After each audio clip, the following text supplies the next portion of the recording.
And we are live. Happy birthday, almost. Almost. Almost there. 2 days. As long as nothing. I was going to say nothing goes wrong. I mean, it'll probably still be another day as well. I don't know what I'm wishing on myself. But no, hello everybody. And apparently there's 3 people watching. Hi. My 3 favorites.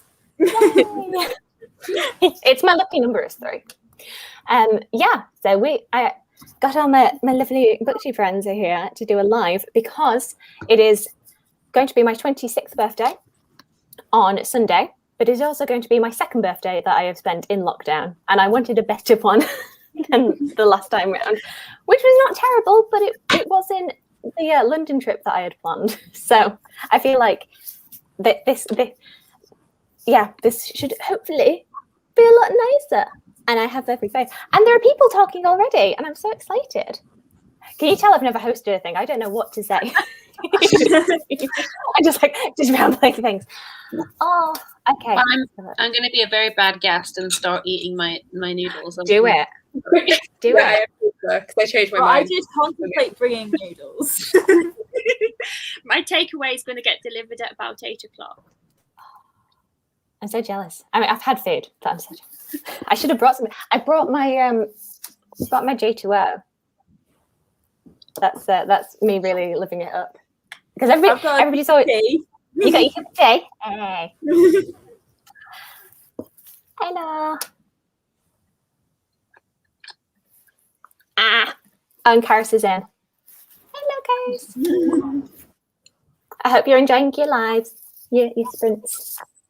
Clearly productive enough to have to pop on here. I know. Multitasking. What a queen. Oh. Okay. I'm just like, I don't know what to do. Have you opened your packages yet, Charlotte, or are you saving until Sunday? Here's the ridiculousness. No, well, I was like, I don't know if I should do them now. And now I'm like, yes, I do. I'm not patient enough. But this is the ridiculousness. That's come through my door. Wow. And I'm just like, what on earth?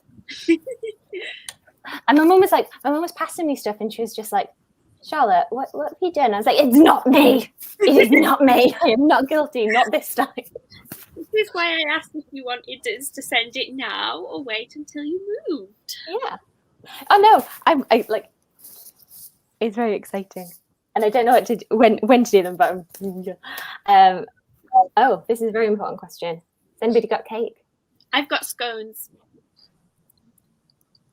Do they count? Scones are almost cake. Oh, I need to actually get a cake. That's my job tomorrow. Is find a thing. I was meant to be baking brownies, like little birthday brownies for myself, but I don't know if I've got the patience tomorrow to actually do that. How are we all doing? How are we all doing? I'm grand. This is like the one rare time where Charlotte's not being like me. I mean me. It's not being miserable. I'm usually the one who's like, bullshit. No. it's good. I like it when it's good. It's good. Yeah, it's Friday. I've finished work, which has been a good week. But I'm also glad that it's Friday and that I can have some time to celebrate. I quite like that my birthday's on a Sunday this year. It's quite calm. Quite chill. It's like you have the whole weekend, though. That's the great thing about a weekend birthday. Yeah. If someone has a birthday on like a Wednesday, all you've got is that Wednesday evening. Unless you were lucky enough to be in a job that let you have your birthday off, which I think every office should do because it's just nice. Oh. What I always found really annoying is that when you had birthdays in school, that you had to give cake to other people. Like, something that hit me after I left school. I was like, why did you think that was a normal thing to do? Like, surely you should get cake on your birthday. I was having this conversation with my parents the other day because my dad was like, I don't understand why I have to bring cake for my birthday. And it's kind of like at the golf club that they go to, if you get a hole in one at the golf club, you have to buy a bottle of whiskey for everybody, even though you're the one who's done the good thing. And it's meant to be an honour that you've been the one to buy the whiskey. And I'm like, it doesn't make sense. It does not make sense. Also, People should be buying them the whiskey. A very important question here. Great question. I have never yet found the perfect like white chocolate cake, and I am on the hunt for that. Same with white chocolate ice cream, because it's my favorite flavor is white chocolate anything. But I probably would go lemon cake, partially because I do a very good lemon cake, like lemon buttercream and sprinkles and like meringue bits. It'd be great. What about you lot? I had an amazing birthday cake last year. I bought it for myself and took it to the office, and it was from Marks and Spencer, and it was supposed to be £22, and it was on sale for £5. Love that. So I bought it and took it to the office, and it was their cookies and cream cake. Ooh. And it is the nicest. I don't like cake, and this one was. I converted. I love a good Colin the Caterpillar cake, I'm not going to lie. I got a Colin the Caterpillar cake for the last time I had a work birthday, which was actually quite some time ago now. They got me a Colin the Caterpillar cake, and it was great. But it was really awkward because it was my birthday was the same day as our Christmas meal.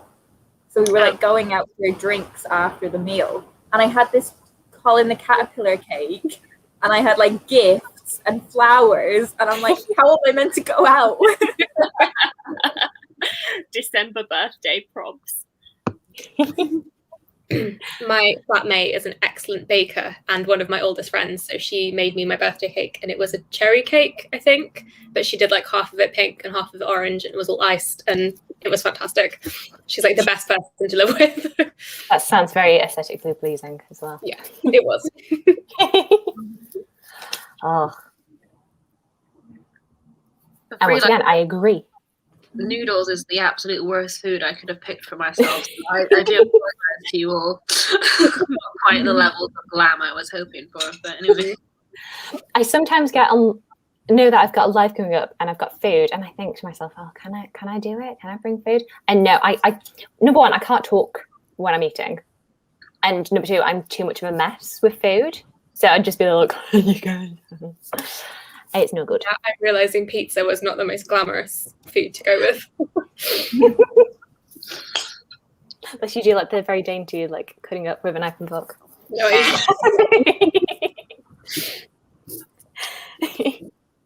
Okay, so I did ask on the Instagram if anybody had any questions for us whilst we were waiting for people to pop in. Let's have a look as to what's happening, because I know Kieran sent in a couple of interesting ones. We're not going to talk about Les Mis, Kieran. I don't know if it's in. We do that on other things. I talk about it enough. Though she is here, of course. She's because I need to get her read. I know, just trap you all into a 2-hour talk about Les Mis. The only thing I can contribute to Les Mis is I like Eddie Redmayne's face. That's the only opinion I have.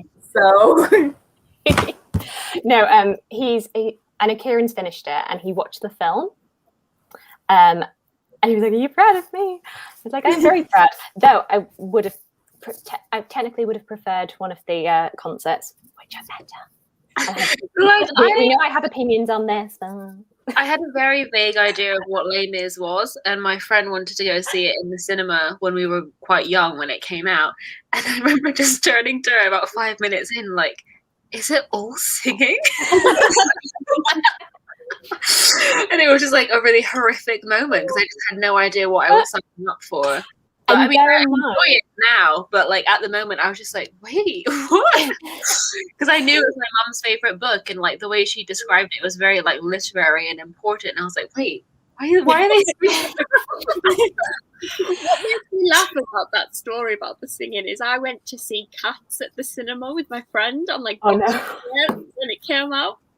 And she sat there and she went, "Is it all singing?" I went, "Yeah, it's Cats." And she went, like Les Mis, and that's the film I hate the most. And I just had in the cinema like by the same person, and that's the only film I've ever walked out of. Oh, I mean, it's a good one. It's Cats to Walk Out. I've not. I don't hate Cats, because I think like I've seen the recorded version of it, and like the amount of skill of those dancers I have to respect, but it's also the weirdest thing to watch. Also, I can't remember where I heard this, but wasn't it like, I mean, something new is racist every day, but like, wasn't there some weird connotation of why T.S. Eliot had written it? It was like to teach children about who to be suspicious of or something. Oh, like different types of cats. Yeah, and it was some weird metaphor, and I was like, oh, cool. Another thing that people can't enjoy. Like, I could have just stopped at T.S. Eliot. Yeah. Yeah, I remember seeing Cats in the cinema, and like the only good, like enjoyable part was obviously Jennifer Hudson singing "Memory," and then somebody started a coughing fit like in the middle of that song. And me and my friend were like, "This is the only good part. Can you shut up, please?" I only went to see it because of my beloved Taylor, but I didn't even get to that part of the film. That is dedication, though, as a Taylor fan. It was funny as well because it was like 2 days or like 3 days after I'd been in hospital and high on morphine, and I was sat there like, I don't know whether I'm high again. No, I've only seen it via Lindsay Ellis's video of Cats, and that is all I want to see are those little clips that she's got. If anyone's curious, it's on Now TV. If anyone has access to that. No, there's a great. Sorry.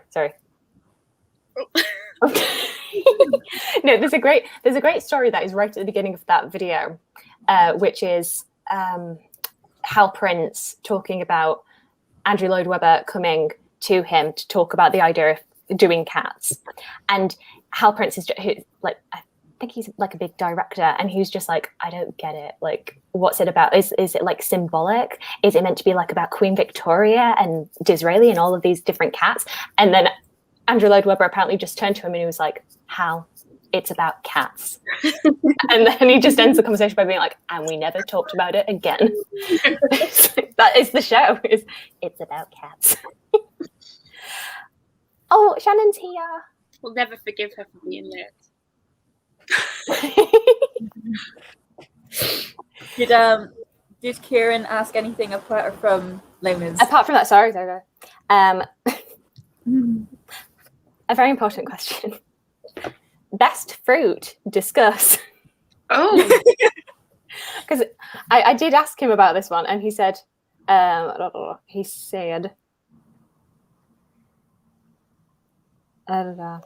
lost it. Said fruit is more divisive than you think. Then that's all he gave me. I don't think it is. Kieran, if you're on, what is the story to this? We had this debate at work a couple of weeks ago after I brought up Leanne's brilliant biscuit dating question. So somebody else turned around and said, "Okay, but what fruit would you be?" And that could go wrong in so many ways. All of Kieran's questions just trying to sow division and chaos. It sounds like him. That's where it's headed. I mean, there's different fruits for different occasions. Yeah, context is important. I enjoy a peach, but if I'm in the presence of other people, that's far too messy. Yeah. Better off with like a grape or something that you can eat elegantly. Does anyone know the difference between a peach and a nectarine? One is fuzzy and one is not. But I don't know any further than that. This is what Kieran has turned this live into. Like, what is the difference? It's like that episode of Friends where Paul Rudd and Paul Rudd's character and Ross are just sat there and they're just like, what is the difference between beer and ale? I don't know. I'll look it up. And it's just like they can't talk about anything else because they just don't get on. I love that so much. Okay. I heard you were divorced, and he's like, I don't want to talk about I don't want to talk about that. Lana did ask a couple of questions. Who is on the chat? So hello. So we had, which book in this past year had the most impact on your mindset or way of approaching life? I guess the alternative to that could just be like favorite book or most impactful book that you've read this year. I mean, Like, I read. Go on, Anna. like since January, or are we counting 2020? I guess we're counting 2020 as well. Okay. I read Happy by Derren Brown recently, which has a lot to do with like stoicism and like controlling your own happiness and like choosing to be happy, and like I've done like a lot of cognitive behavioral therapy in my life, and it was really interesting to see the kind of ancient origins of that way of thinking. And I think it's kind of increasingly difficult to kind of choose to see the positives in things now and choose not to be angry about the way the world is. But it really like helped me be like, you know what, I'm going to choose to be as positive as I can about this situation, and I'm not going to let things that I can't control anger me. So I've kind of had a lot of that book in the back of my head kind of impacting how I think about everything else. I didn't agree with all of it, but I think it's kind of just like stewing in my brain, like leaving me lots to think about. I like books like that. I feel like I've not read any that have been that like really directing me in the way that I look at things this year. I think maybe I've had a lot of the books I've read have been like history nonfiction or just fiction, and it's been more escapist than instructional. Though I will say that obviously my fave, Empress Matilda, did a lot for me in the first year. But I don't think that pointed me down any sort of path. I'm going to cheat because I've not finished mine, but it's here. I'm going to go with this one. Someone who I have to read it every time. Someone Who Will Love You in All Your Damaged Glory, which is a collection of short breakup stories. And it's really depressing, but it's also really cheerful, like in making you not feel like you're alone and helping you through it. And just it kind of tells you all the way through, you're fucking awesome, you'll get over it, it's fine, without saying that. I want to say hi to Rachel. Hi, Rachel. She's one of my friends from my masters. Oh, hi, much Rachel. love. Cool. Oh, look who's here. Oh, you missed your fruit question. We've already covered it.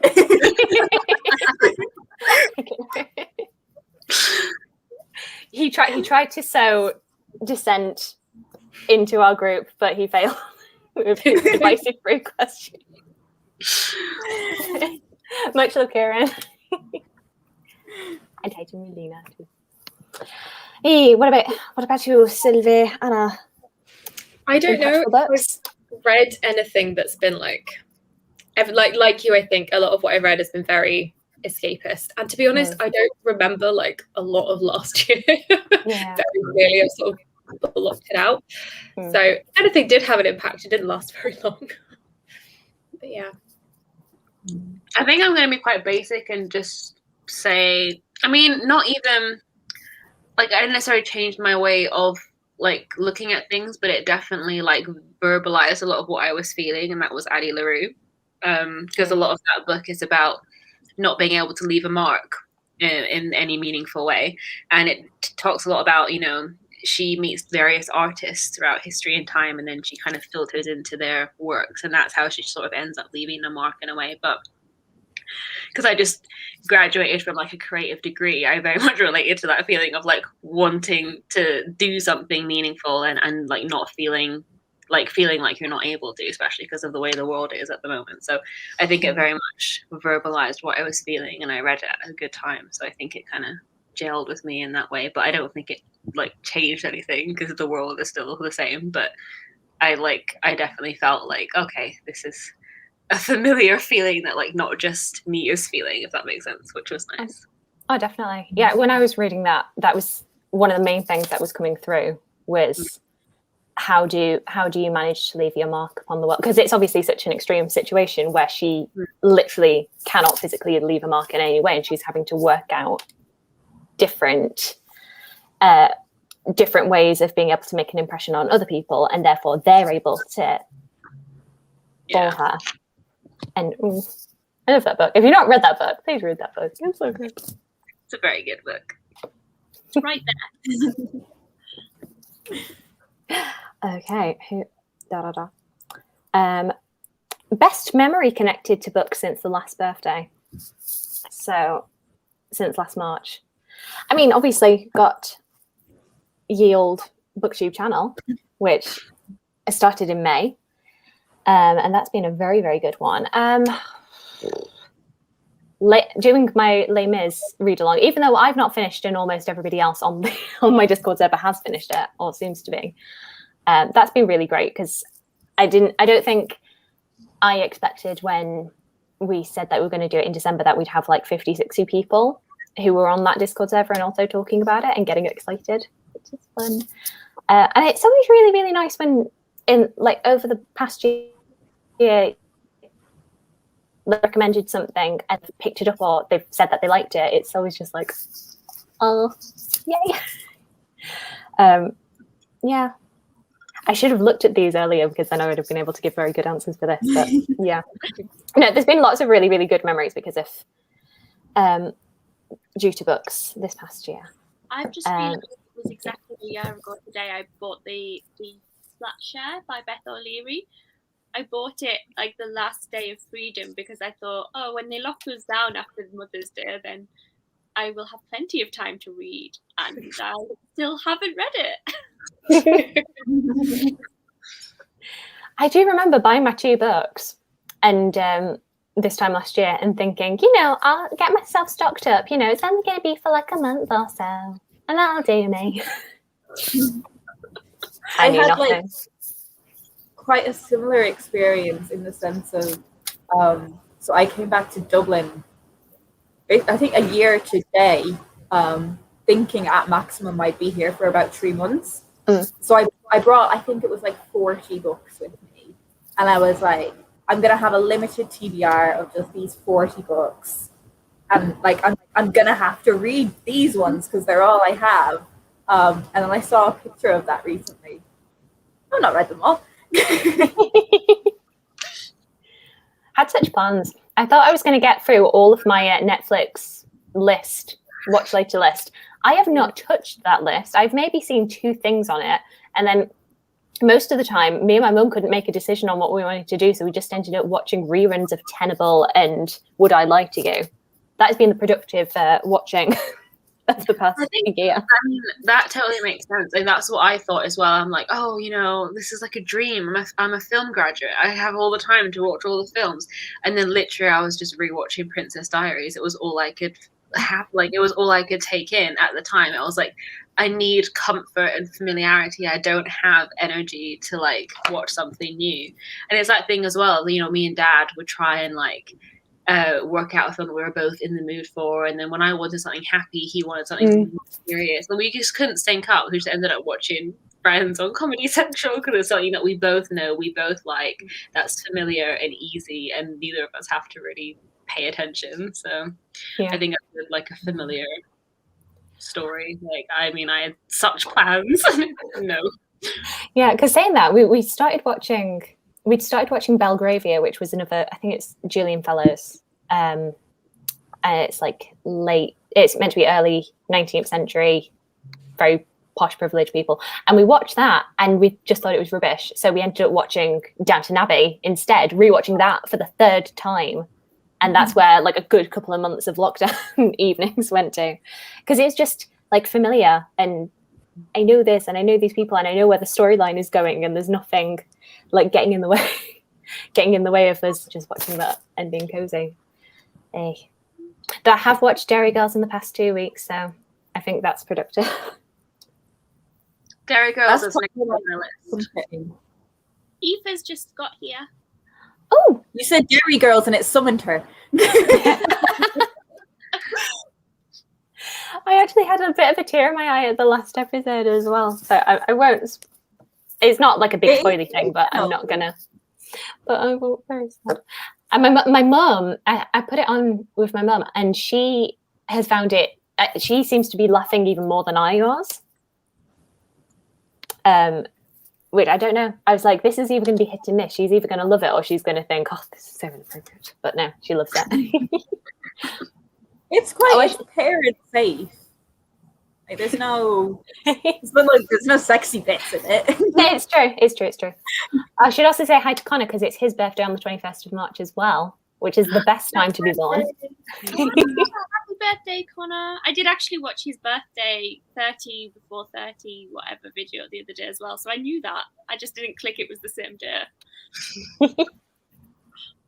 First day of spring. And first day of being an Aries, even though I do not think that I am an Aries in terms of personality. From anything that I've read on star signs. Because it's always like, yeah, Aries, they're meant to be like strong, powerful leaders. And like, are you seeing me hosting this? Like, I can't lead anything. I am relying on other people's questions.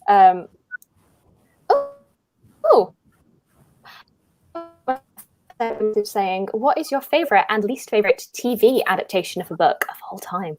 And I think I'm just going to safely say, like, in terms of TV, Pride and Prejudice, BBC, love it. And yeah, I have to wrap my brains on a least favorite. I genuinely think I've watched that about 4 times since we've been in lockdown. Yeah, I've watched it twice, I think. But within the span of about 6 months. So I should also say, the BBC Emma is my other comfort one.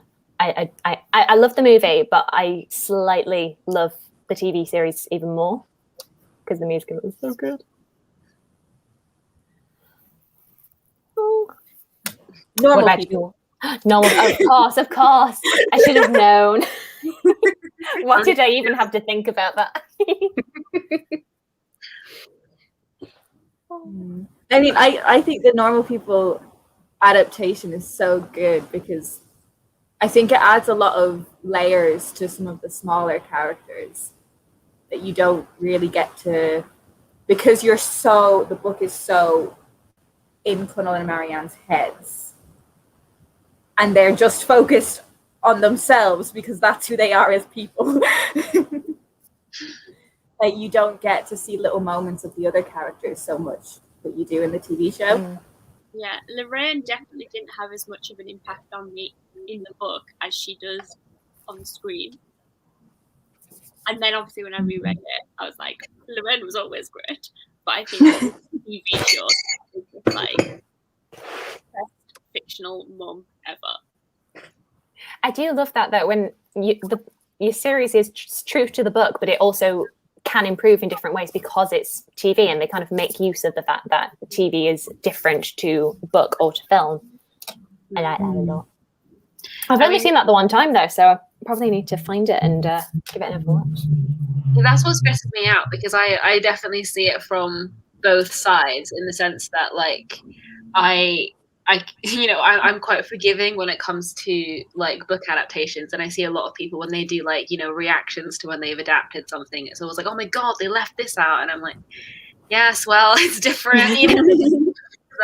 I'm looking at it from a point of view of like they had a certain runtime, they had a budget, they have to have done this and done that, and certain things just don't translate well to screen, and I feel like that's quite hard to explain to someone that like obviously like covets the book so much. I mean, like I read one of the most recent Empire articles, which was really interesting because they did a really cool like 20th anniversary spread where they interviewed Elijah Wood and Daniel Radcliffe because both of their franchises are turning 20 this year, and they were just talking about like how that affected both of them, how it's affected jobs they've gone on to do. And as part of like the whole spread, they also interviewed the production designer for Harry Potter, which was like, love that.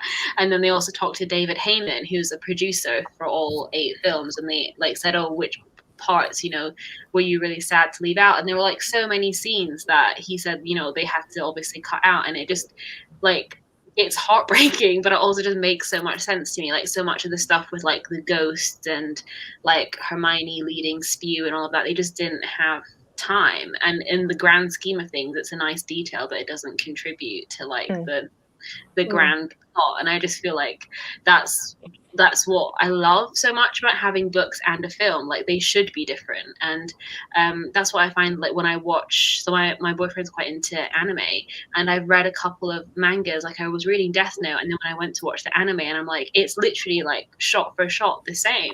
And I'm actually like quite glad that, you know, when we get adaptations, they are so different, because like it's just a very different experience of reading something and watching something. And I think like adaptations that are kind of too loyal just don't really, like, there's always something kind of just missing.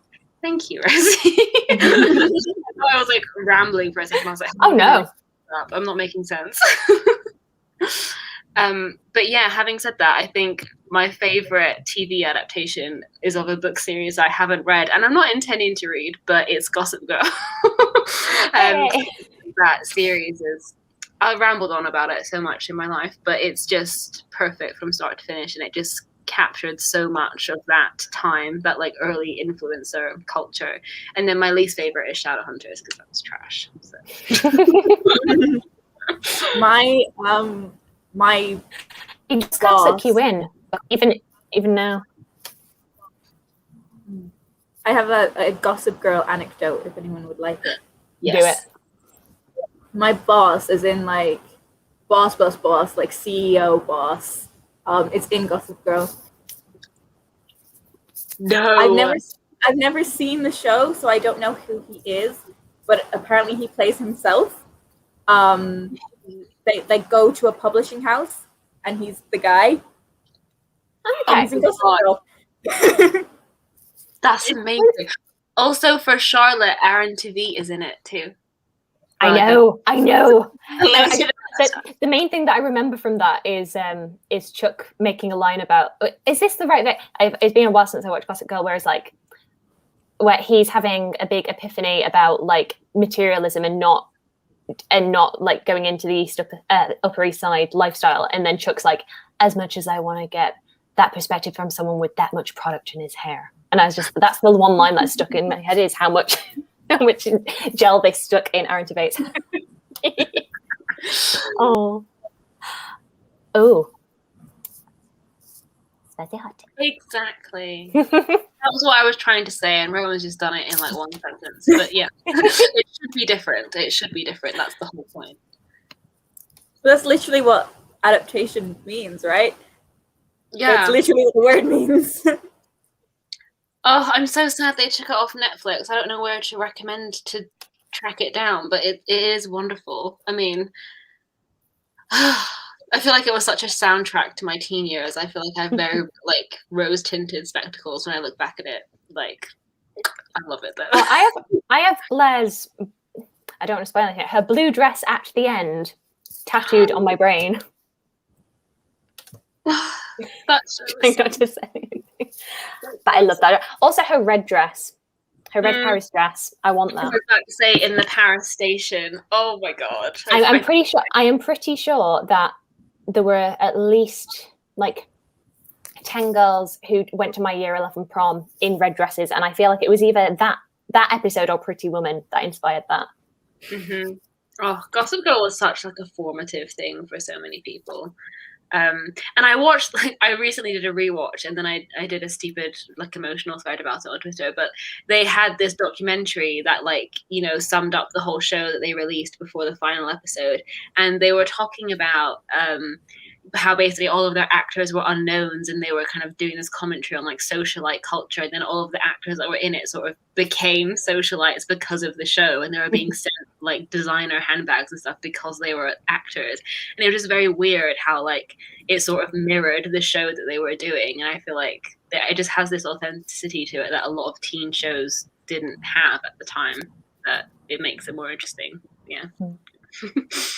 It's weird because the only thing I think that I've seen anybody from Gossip Girl in myself that wasn't Gossip Girl is maybe Penn Badgley in other stuff, but everybody else is so stuck in my head. Oh no, because I have seen Chalet Girl. that masterpiece. But they're so stuck in my head as these characters that whenever I see that they're in another film, I'm like, no, Blake Lively, you cannot be in anything else. You can only be Serena. Also, it's weird that she married Ryan Reynolds, because I'm like, oh wait, no, like you're in Gossip Girl. Like I'm like, you're this. No. I get all the Hollywood Ryans confused, and I know that they are different people, but Ryan Gosling and Ryan Reynolds just switch so interchangeably in my head. It's the Chris's for me. There's like too many Chris's, and they all look the same, and they're all normal, and there's too many. Now, if we really want to sow division, who is the best? Favorite Chris. Kieran, this is what you should have asked. Who is your favorite Chris and why? I need to know. Oh, Fine. And I don't feel the need to explain it because he's clearly the best one. Diaries 2. I'm right there. I'm right there.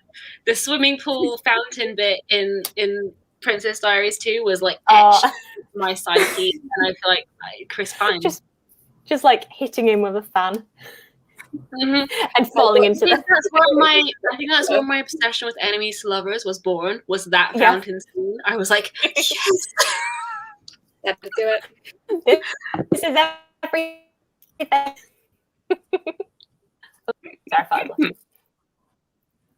There's a lot of love for Chris Pine because he's the best one. Well, we know. Who are the choices? We know Pratt's out. Yeah, Pratt's out. Even though I love Parks and Rec, but no, he's too Christian and he has some sketchy beliefs. So Evans. Yes. I've not seen anything with Chris Evans in. This is my issue. I don't know him. Is he like a superhero thing? Yeah, in America. Yeah, I've seen like 3 superhero movies in my life. And they're all like not very good. It's always been people have dragged me to see something because it's their birthday. So I have seen Catwoman. One of the best cinematic films ever made. I have seen the 2007 Fantastic Four, which is another classic of cinema. This is your whole life only seeing the bad ones. I don't know. And I've seen the first Thor, and I kind of like was complaining throughout that I didn't want to watch it. So these are the only superhero movies I've seen. Among all of the superhero film fans I know, those are the worst ones. But the thing is, there's so many of them that I don't know what to start with. I don't know how to break into it. There's like 50, and I don't know what to do. Evans, got a Hemsworth. I do like Chris Hemsworth. He was the best part of the Thor movie that I saw because I just liked him throwing his cup on the floor. That has to be. Me and my friend Ellie got really irrationally angry at Thor 2 because they filmed it near where I live in Greenwich. Actually, it shouldn't have said that, but anyway, they filmed it in Greenwich, which they use for a lot of. They filmed Les Mis there, they filmed Pirates of the Caribbean there, and they filmed Thor, the big battle at the end of Thor, near the Maritime Museum in Greenwich. And there's this scene where Thor takes the underground to Greenwich, and we're like, "There's no fucking underground in Greenwich." You can get the DLR or a boat. There's no underground. And he's like, right. Underground, and he's like, I need to get off at Greenwich. And I'm like, no. Like a quick Google, and that would have told them that was wrong. This is the thing with some films where I'm like, there are multiple people who work on this. Surely one of them came to them and said, they're not right. They obviously decided they wanted to on the underground. Did it have to be? I don't remember that movie. Did it have to be Greenwich? Could they not have filmed it somewhere that actually has like underground? Well, I think it was because Darcy Lewis was like working at the place, which is like right. Yeah. So it was kind of linked to Greenwich, but they could have just said the DLR. Like that would have made it so much easier than they just didn't. People don't know what that is though, unless they're like. Yeah. But the thing is, they need to let the international audience know that it was in England, and as we all know, all of England is London. There's a scene as well that like in Now You See Me Too, which again is in Greenwich, but they're like in this one bit of Greenwich, and then they're doing all this magic stuff, and then someone's like, they're taking over London, and I'm like, no, they're not. Shar, very important question. Your favorite Chris? My favourite Chris? Your favorite Chris? Oh, for a long, long time, it was Hemsworth, but recently I've got on the Evan type. Shanna's going to be very happy. I didn't get the Evan type for years, and then literally, I'm talking about in the last 3 months, I've become an Evan stan. Oh, the DLR is fun. I don't know how to describe it. It's just vibes. You get on the DLR and it's just. I think it's because it's got windows and you're not going underground, so it's just light and airy, and you just feel important somehow. It is one of the things that I'm ever so slightly sad that my job is not going to be London, is that I was really looking forward to, I don't know why I'm excited to commute on the tube, but I was quite excited to commute in London travel, and I don't know why, because I know it would be a nightmare if I was actually in it, but every time I go to London, I'm there in the underground just like,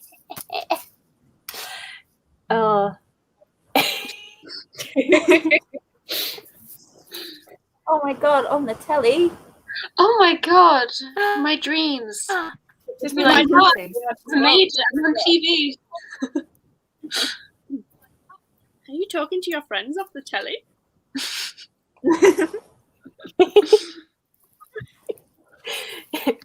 What was the thing the other day? Graham Norton off the telly.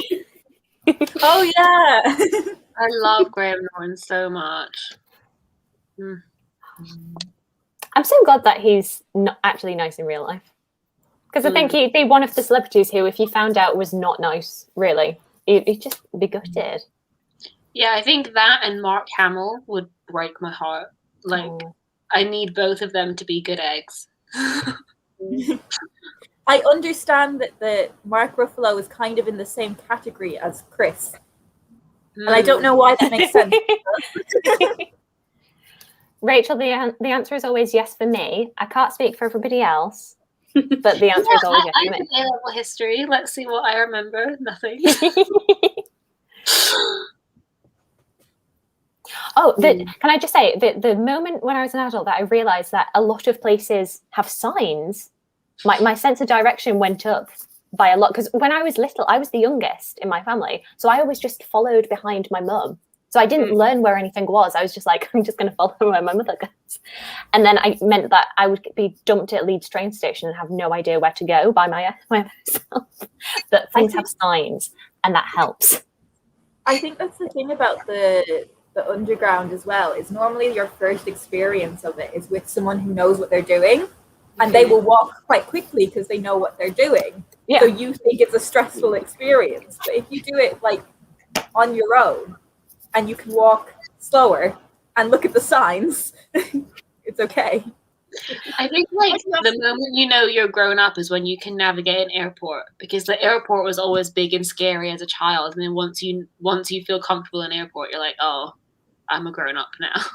See, I've not done a plane on my own. So I feel like that's coming now that I'm moving away, because I still want to do some family holidays, but I won't have a clue what I'm doing in the airport. The good thing about the airport, because you have to get there so early, you have plenty of time to figure out what you're doing and where you need to be. We are very early airport people in my family. Airports are less stressful by yourself, though. If there's multiple people who are going through checks and somebody gets stopped, but you have to keep walking, going by yourself is so much easier. When we went to Vegas, I got taken aside for the drug swipe, and then I got let onto the plane 20 minutes before everybody else. But obviously by then there was no signal. So my friends were like, where are you? Have they taken you into border control? What's going on? They just have to wait until they got onto the plane and hope I was there. Oh, stressful. If you could have a story set in any period of history, in any geography, where would you want it to be? You ask mean questions, Rachel. I mean, right now, I want, obviously, very typical for me, I want a very, very good Empress Matilda story, and I will fight to get one. And I do have like a little list of stuff, a little wish list of stuff that I want to try out. But what I want, especially film-wise, I want an Empress Matilda movie, and nobody's going to give it to me. So I need Anna to direct it, please. I was gonna say I'll take some notes. I have no idea who I would cast in this. I just want it. And because it's the Anarchy, I feel like to go like really full cheese, every time there's a fight scene, pop some like punk music or something to be stylized or something. I don't know, book-wise, because my two favorite periods are Tudor and Regency, which are the most stereotypical answers, but I love them. And every time that there's a story set in that, I'm there. Which is why I think the Matilda would be very interesting, because it's more like 12th century medieval history, which I don't tend to read a whole lot of. But yeah. And I also need to expand outside of just British history, because I'm really guilty at only ever looking at the place that I live. I would love a Irish, of course. I would love an Irish rebellion, like 1916 rising, but focused on the women, and also gay. Yes, I really wanted that Mary Queen of Scots film with Saoirse and Margot Robbie to like have some gay vibes, and it did not. But though, aren't they related though? So that would be weird. I don't know. But I feel like they really hammed that up in the trailer. They were like, and then I don't know. Who's the famous Irish pirate, lady pirate? Grania O'Malley, I think. No, Anthony, isn't it? I don't know. Google. We've probably got a few. Yeah, Anthony and John Reed are like the really famous ones. Yeah, O'Malley sounds familiar to me. I've got, Grace or Grania O'Malley, who I was listening to a You're Dead to Me podcast about, I'm pretty sure. And she sounded very, very cool. And she was a contemporary of Queen Elizabeth I. So that could be really cool. Oh, okay. Grania Whale and Grania O'Malley are the same woman. Hey. Yeah. Okay. What I think it is if you say the Irish for O'Malley, it sounds a bit like whale. Is Aoife here? Can Aoife help me? My Irish language is funky.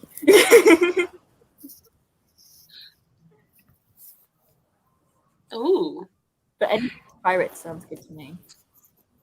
See, if you do a Henry II musical, then his wife Eleanor of Aquitaine has to have like the big numbers, the big like belty numbers, because she's quite a badass lady of history.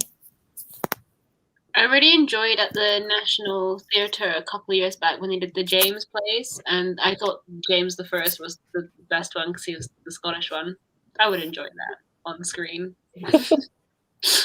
Well, that would also be very sassy and gay. I James enjoyed the it first.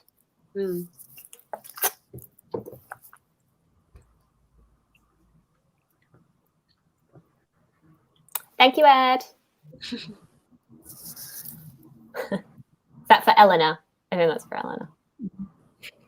No, Eleanor of Aquitaine is one of my favorite people because she was originally married to the French king, and then she only had 2 daughters with him, and he was like, ugh, do not want her anymore. So like had their marriage annulled. She ends up getting married to Henry II of England, and they have like 1 billion boys. It's just like power move, revenge power move. Like, haha. But she was quite a cool lady. But she ended up getting imprisoned for many years because she rebelled against Henry II. Isn't that always the way? Always the way. Too rowdy is Eleanor. Okay, we also have we had a couple of things that we planned, which first, we can either have the whole Enneagram recommendations if anybody's got those. We had an idea of taking our Enneagram types and then recommending a book that might have a similar vibe. Alternatively, we also have unpopular bookish opinions, which the girls have been sending in for me. I don't know. What do you want to do? Should we start with the opinions while I try and think of a type 3 book? I'm still Yeah, trying. we can do that. We can do that. We can definitely do that. Okay. Oh, and I will say, Aoife also sent opinions, so she is contributing to our little list. So, first unpopular opinion is. Are we trying to guess who said it? We're guessing who said it. Okay. My unpopular opinion is that Amanda Lovelace's poetry is extremely overrated and very simplistic. To be honest, I don't know if that's even unpopular, but I know quite a few people who love her books. So who thinks Amanda Lovelace's poetry is overrated? I vote Anna. You seem quite confident about this, so I'm inclined to trust you. Yeah, I don't know. Is that a guilty face on it? I don't know. I'm just quite shocked that Charlotte like immediately. Pretty very good. pointed me She out. spent so much time around film people. Charlotte, have you put one of your own in? I have put my own in, yes. I'm giving nothing. Listen, I say this, but I know this is going to look like a guilty move. It's not. I need to grab a charger. I'll be back in like.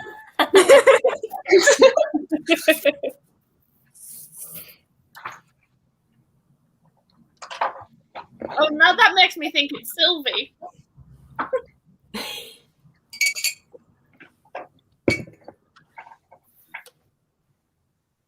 got dissenters.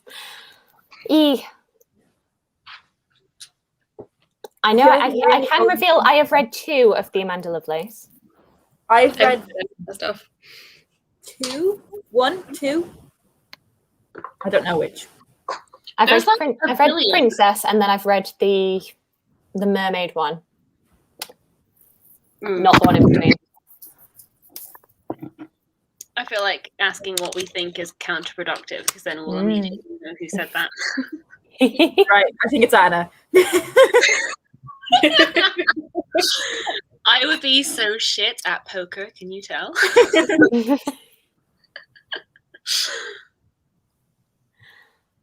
When is the reveal happening? Well, are we settled? Yeah, it's Anna. If we reveal who it was as it goes on, the last one will be obvious through process of elimination. It could be. So do we keep it until the end?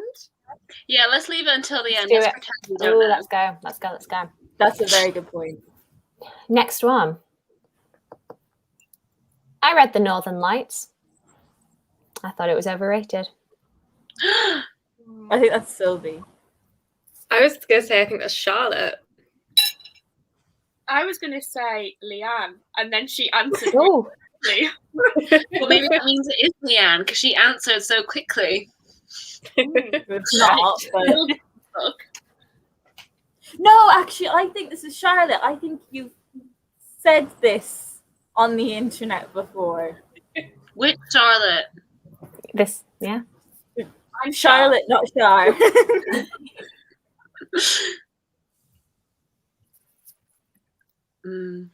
I'm changing my vote.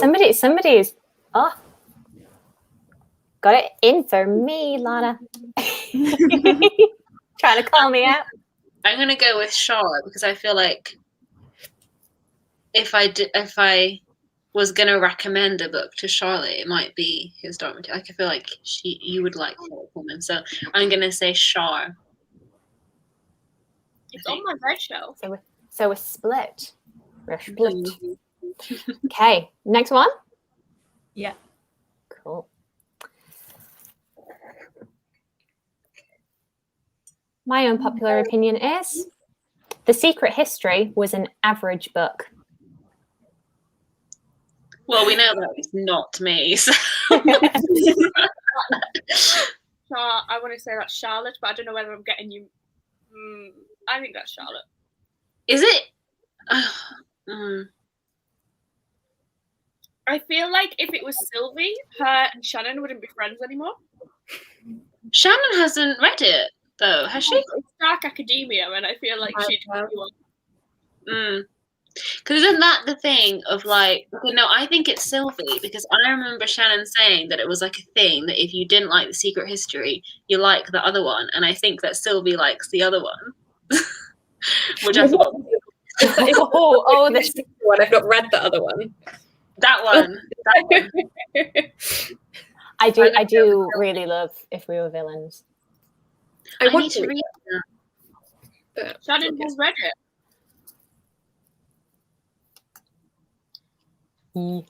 Oh, I've narrowed it down to Charlotte and Sylvie. All shall be revealed. My vote is sticking with Charlotte. For the sake of picking someone else, I'll pick Sylvie. Are we ready for the next one? Yeah. My biggest unpopular opinion is that red, white, and royal blue is overhyped. One is Charlotte. No, it's Aoife. You know I didn't send that in. I know it's Aoife because she unhauled that book and it made me sad. I took my opinion really quickly. Charlotte's got it on her I will never read this. Shannon also has it on her never read this. I think Anna loved it.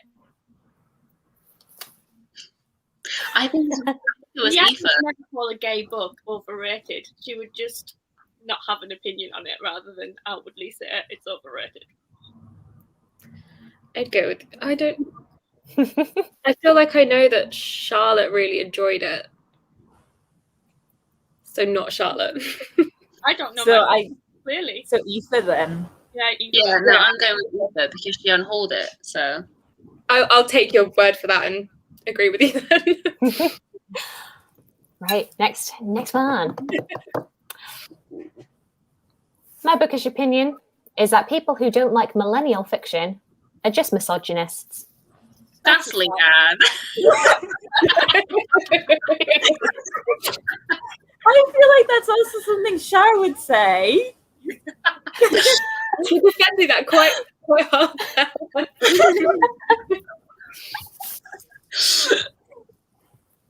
See, when I was like sending mine in, I was trying to think of a book that I like, books that I don't mention a lot. But I feel like Leanne, that's just your brand. And I didn't frequently mention misogyny. And I was about to say the difference. But we all do. We all do. That is, I would say people who don't like millennial fiction are sexist, whereas the fact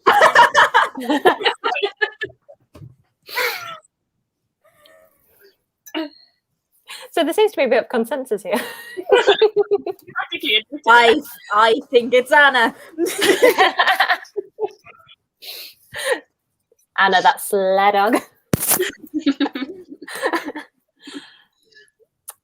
Okay.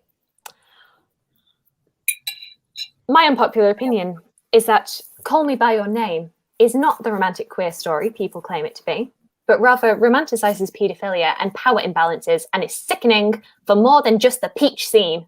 And can I just say, I can say right now that I don't know anything about Call Me By Your Name, so I have no context for the peach scene. I've never seen it or read it. I just know vaguely about it, but It's fine. I mean, I do agree with that. Doesn't mean I submitted it.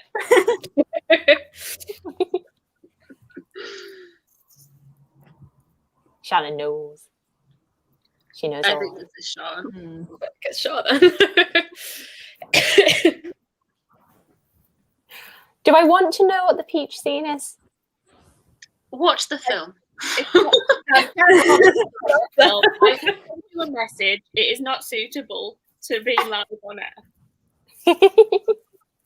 Okay, so with the opinions, I do have a couple more where people have submitted multiple. Now we can either leave those or I can just throw some in for extra extra stuff. I think you keep going. Keep Keep going. going. Mm-mm. My unpopular opinion is that there is nothing inherently wrong with a love triangle, but we can tell when they're forced in for the drama. And drama's got the like. If plot spoilers are really, oh no, that's a different.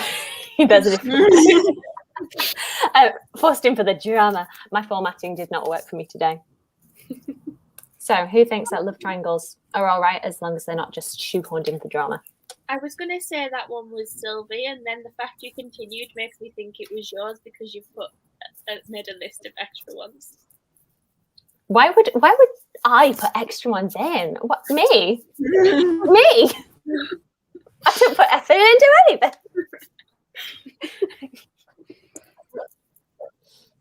Maybe Aoife, because Aoife reads more romance than most of us, but I don't know. I mean, I think that's a pretty popular opinion. Controversial. Anna, are you outsourcing this because you know this is you? No.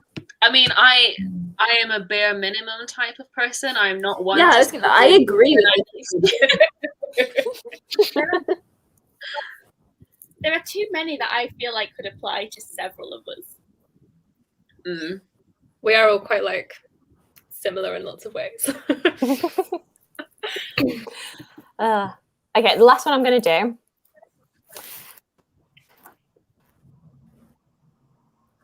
Sprayed and deckled edges on books might look super pretty, but they absolutely ruin the reading experience and I'll keep them. Ooh. Wait, sprayed edges though? How does that make a difference? How do sprayed edges ruin the reading experience? Sprayed edge. I think it was Sylvie. No, I love my sprayed edges. I would never. You love too much money on those Poppy War books to now come out and say the sprayed edges. Yeah. They're like up here and they're like, look at them in full.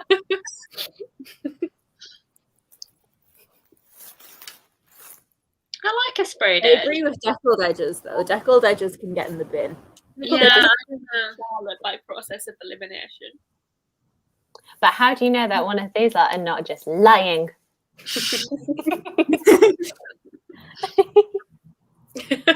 There are some strong feelings about sprayed and deckled edges. I feel like they shouldn't be lumped together though, because I feel like they're yeah. Because I like a sprayed edge, and I feel like it doesn't feel any different. But then deckled edges is just I don't like deckled it. Edges are like horrible to read. I always get the pages stuck together. Because like, and I've seen so many like there was someone did a thread of like Amazon reviews of people receiving books that had deckled edges and just thinking that the book had come faulty and were like complaining like the book is ripped. Like, what is the point of it? Oh, have I got one? Someone asked what a deckled edge is. It's when I don't know if you can see that. they haven't been cut straight. So it's kind of, I think it's how books used to be made, isn't it? When they used to have to separate the pages with a knife or something. Instead of now when they just go, chop. I think they're pretty expensive to make as well. I did see someone recently saying that the sprayed, they had a book and the colour actually came off after like a year of owning the book, and I'm like, oh cheap, where's that? And I wouldn't. Where's it gone? Where has it gone? This is what I want to know. Okay, are we ready for reveals? Yeah. I don't know how we're doing this. No, I'll run through them, and then whoever it is can just come forward. So, who here among us today thinks that The Secret History was an average book? That was me. I'm sorry, Shannon. She's cutting those friendship ties right there. No, she did say that If We Were Villains is better. That's true. So that's why I've not read it, because I'm too afraid of what will happen if I don't like it. Leave that in limbo forever. No, I really like The Secret History. I think I need to do both of them. I need to reread those two back to back to kind of work out which one I like more. But I like them for different reasons. I like the Shakespeare element of villains, and I like the writing of secret history. Is villains YA, or am I making that up? It's more YA than the secret history. Yeah, I wouldn't call it YA, but it's more accessible in the writing style, which is why I think a lot of people call it YA. I saw it got categorized once as new adult without the sex. Yeah, see, I actually quite liked the writing style because I quite like a pretentious book. I just thought that most of the second half was just really boring and unnecessary because once the like big event happened, I was done. But there was so much more book. There's a lot of is it Richard, the main character, just kind of sat in his room being sad whilst his friends are on holiday, which I was fine with, but I'd be like, if I were any other reader, I probably would hate this. But I was like, I think I was also reading it whilst I was really cold in my student room. Yeah, so many bits of him just like shivering in that flat that didn't have a roof. Like that was a huge section of it when he was like just walking home in the cold, and I was like, okay.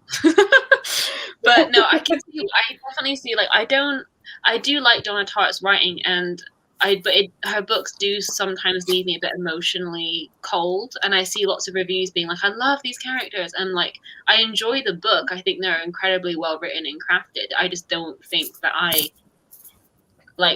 love is not a word that I come away with, if that makes sense, you know. I've only read The Goldfinch, and what I will say is I do not give a shit about any of the characters. It's too big for me. I like short books.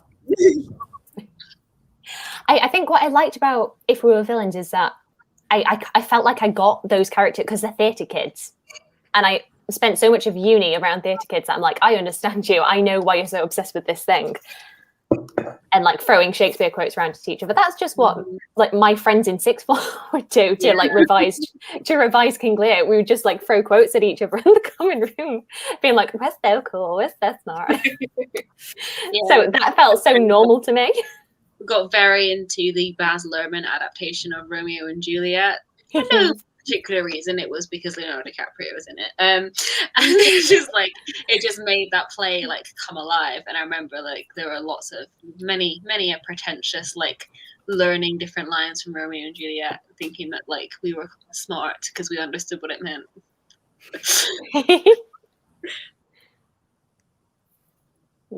I miss acting. That's the one. Like I did acting all throughout high school, and then I went to film school and kind of was on the other side of it. I was directing and working with actors, and I'm like, I miss actors.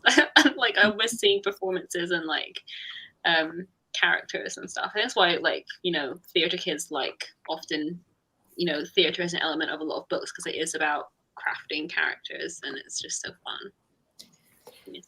It's one of the things I'm really sad. I'm kind of sad about is that I thought once things start to open up, I could do more theatre-y stuff. But all of the theatre productions, all of like the Amdram stuff that's going on, it's shows that had been pushed back. So they've already cast everybody. Yeah. And the shows aren't until December, and I'm coming down in March, April. So I'm like, it's probably going to be at least a year until I'm able to join something again, because they've already like been there, done that with getting people in. And I want to do a thing. Just somebody let me sing, please. I was going to say, are you a singer or are you I'm not a singer, so like I like acting, but I can't sing. But I was asking if you were a singer. I'm more of a singer than an actor. And I would also say I'm not a dancer. I'm really not a dancer. But no, there's a drama society, and they're doing My Fair Lady, and I was so excited about this idea, and then I found out it's the production that they were meant to do last April, so everybody's already being cast. I want to be in that, please. I'm hoping somebody might have dropped out so that I could just like squeeze into the ensemble or something. Yeah, maybe someone will catch COVID or something, and you can get on in there. We were all thinking of it. None of us are going to say it. This is the If We Were Villains kind of rivalry going on there. Kill someone for their part.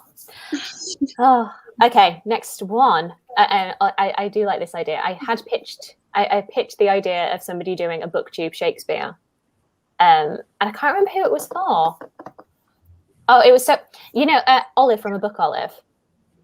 It was so that she could play the nurse, because I feel like she would be a fantastic nurse in Romeo and Juliet.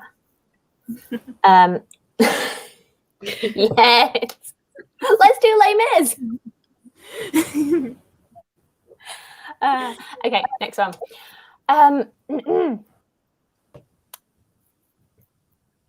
Who thinks that Amanda Lovelace's poetry is extremely overrated and simplistic? Show yourself.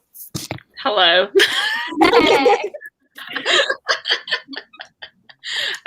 I'm sorry, I hate it. I hate it so much. I will just say, I was okay with the first one, and then the other one that I read about 10 pages of and then put it in my unhold because I thought it was so bad. I don't want to sound. Oh God. Okay. So here's do it. This is a safe place. I feel like there should be a sort of baseline for what qualifies as poetry. And you can't just say that something is poetry because you've spaced it out in a certain way, So it just irritates me because, like, I remember this year I got more into sort of poetry anthologies, and I was reading Chris Riddle's poetry, and I was like, oh my God, like not his poetry, but like the anthologies. And I was like, poetry, And then, I'm not saying like it has to rhyme or anything, but like, and I've recently gotten into Rachel Oates on YouTube, who does a lot of really amazing poetry videos, analyzing videos, and just so much of like Amanda Lovelace's poetry just doesn't do anything for me. It's just saying stuff on a page. I think there's one poem, and the poem is literally just like F rape culture. That is the whole poem. And I'm like, okay, where is the language? Where are the visuals? And I don't know. I just feel like, and then people were critiquing it, and I've seen a few videos of people saying sort of along similar lines of like, is this even poetry? It's kind of just Instagram captions in a book. And then she kind of on Twitter was like, oh, well, you can't critique somebody's art. And I'm like, well, yes, you can, though, because if you're asking people to pay money for it, then they can critique what you give them. Like, I feel like if you're putting it out for free, sure, it's a bit of a shitty thing to do for someone to come and tell you it's shit. But if you're charging people, like, I think it makes sense that they have an opinion on what you've given them for their money. It's like a transaction. And I don't vibe. This makes me I get that though. And like I will like defend I'm quite defensive of like Instagram poetry. I will kind of defend it to the death, in the sense of like, I think a lot of people who often criticize Insta poetry are just not the audience. And I think there should be space for like young adult poetry or like genre poetry that isn't something that perhaps has a lot of depth to it. I think there's like space for all of that, but then there is just some of it, like any genre of anything, that is crap and like worthy of critique. Yeah, I definitely think that there are really, really fantastic things that have come out of the Insta poetry, and it's like showing a different way of doing poetry. But I also agree with Anna in that I just do not like, I don't like those particular collections. Yeah. And it's fine. And it's fine to have different ones in, because I remember when Milk and Honey came out, I got really into that when I read it. And then when people said, oh, it's just like a few words sketched on a page, I was like, no, but you don't understand what that got me. It got me. So yeah, I'm kind of, I'm on both. Yeah, I think you're both on both. There's like a sort of tradition where like if something is labeled as feminist, it's like misogyny to critique it, and I don't think that's true at all. Like I think a lot, not all of them obviously, but like a few people do hide behind the fact that like I'm writing about trauma and feminism and therefore you can't critique it, and I think that's not true at all. And if you're putting something out into the public sphere, no matter how personal it is, you should be aware that that's going to be what happens, and you like responding to it isn't a good look necessarily. It amazes me how many people, like how many published writers, cannot take any criticism. Like, have you ever taken a creative writing class in your life? Not to say that that's like you have to be a valid writer, but they rip you to shreds. And it's like, if you can't take this valid criticism, you would not have survived even your first creative writing workshop, because you want to come out of them crying sometimes. I think that's probably why I don't write, because I'm like, I would get very harshly criticized and I couldn't deal with it. But I don't think that means that the criticism is wrong at all. And you only get better by like hearing and taking on criticism, I think. So, Yes, this.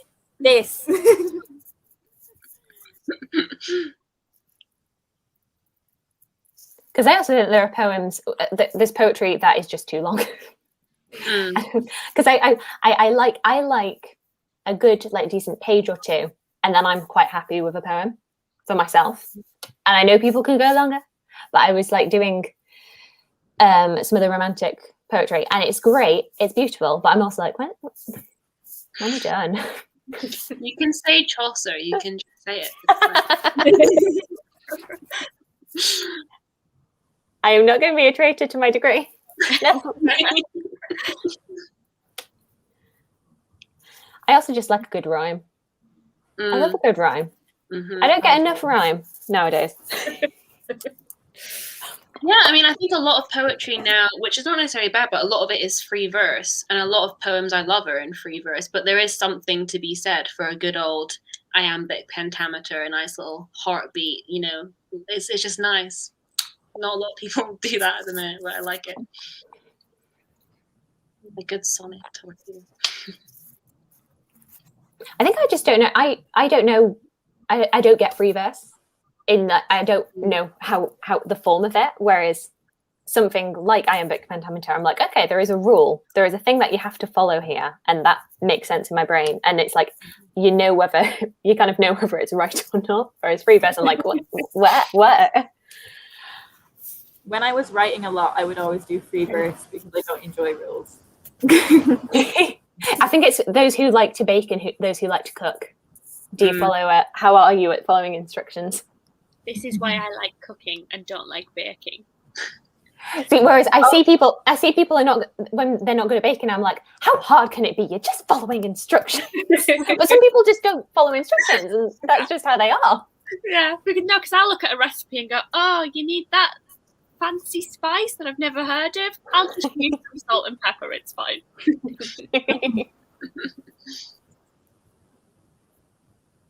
See, this is what I mean. Good with him. I do like one. Hey, okay. Sorry, go someone else. No, okay. Okay, come forward. The person who very much dislikes Call Me By Your Name. I couldn't think of anything else, and I think I even said to you, like, this is obvious, but it just makes my blood boil. I'm going to stay silent. I agree with this, Shannon. We've switched from our normal oven to a fan oven, and it stresses me out in terms of baking because I don't know whether I'm coming or going. I don't know what the temperature is of anything anymore. Sorry, Call Me By Your Name. You don't need me ranting about our oven. I think my unpopular opinion said it all. I don't have anything else to add. The author, I agree. Yeah, the author then came out and said, "We're all attracted to 12-year-old girls." No, you're not. That's not normal. I did not know this. Yeah, No, not really. I'm not touching it. He said it in an interview for the sequel, which is like "Find Me" or something.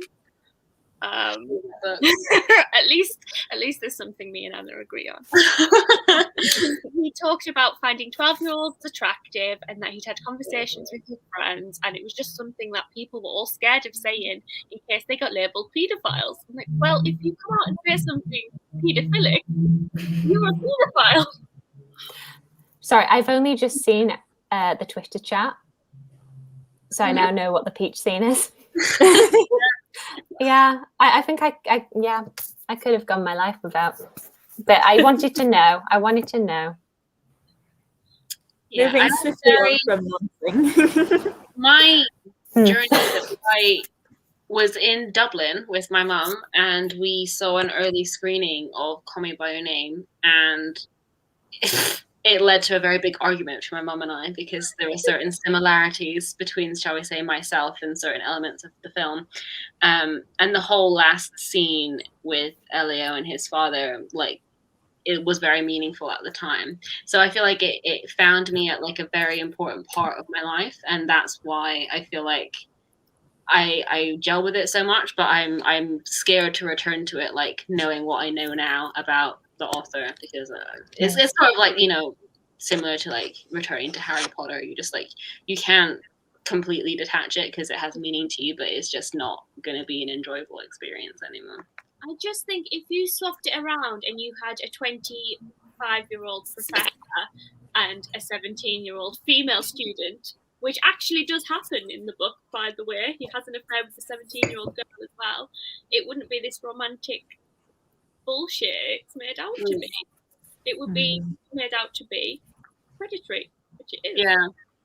For me, though, I never saw it as a romance, and I think that's where we differ in that respect. Because when I saw it firmly as like a coming of age narrative, and you know, I think that's clear with like, you know, it's about his family and it's kind of his house. You know, it's his, very much his set in his environment, Elio's environment, and then Oliver comes in, and I think that relationship is toxic, and I don't think at any point. Well, I mean, I didn't think you were supposed to root for it. I think it was more of about what Elio learned through that relationship. But that's why I didn't like the sequel, because the sequel does encourage you to like want them to get back together later in life. And I was like, no, the whole point of it was that it was toxic, and he learned a lot about himself through that, and then was ready to like move on into the world, which is why the sequel was stupid. But yeah, I mean, I never saw it as like I want them to get together. I saw it very much as like he is in a kind of like, there's a power imbalance there, and it's about like Elio being young and naive, and then kind of learning basically what not to do throughout that whole thing. But yeah, I can see why it doesn't work for people. I think it's more like the culture around it of people who do think it's a romance and buy into that and want it to be a romance that I find more annoying than the actual text. Yeah, I find that a lot with a lot of fandom things, where I don't like what the fans kind of make it, and saying that can always feel a bit like, I don't like elitist and feeling like I don't like what the fans have made it, but I have the pure version of it. But I get it's like I don't like this thing that it's spun into. Yeah, I think it very oftentimes, like Twitter and Instagram, can turn it into. And I say this is somebody who spent many a year on Tumblr, and oh God, same. Yeah, I mean, that's what I find with like I came into Star Wars quite late, and then I swiftly exited because I was like, oh, no thanks, bye. And I think it's a similar thing of like, I enjoyed the thing in a vacuum, but the discourse missed me with that. I don't want to be involved. All of the people petitioning to get the women cut out of The Last Jedi, and I'm like, what century are we in? Please stop. Okay, the next reveal. I read The Northern Lights and thought it was overrated. Reveal yourself. Esme, Thals. You knew it, Esme. No, okay. I'm shook. Yeah. I have a hard time with it because I also feel like maybe I need to reread it. But I read it just before the first series came out because I wanted to watch it. Mainly because Lin-Manuel Miranda's in it and I wanted to see him. Because he looked very cool in his hot air balloon. No, I think the issue with series like Lord of the Rings and like His Dark Materials is that a lot of people over my life have pitched those series to me by knowing that I loved Harry Potter and being like, ugh, you like Harry Potter? Do you know what's a better series? This thing.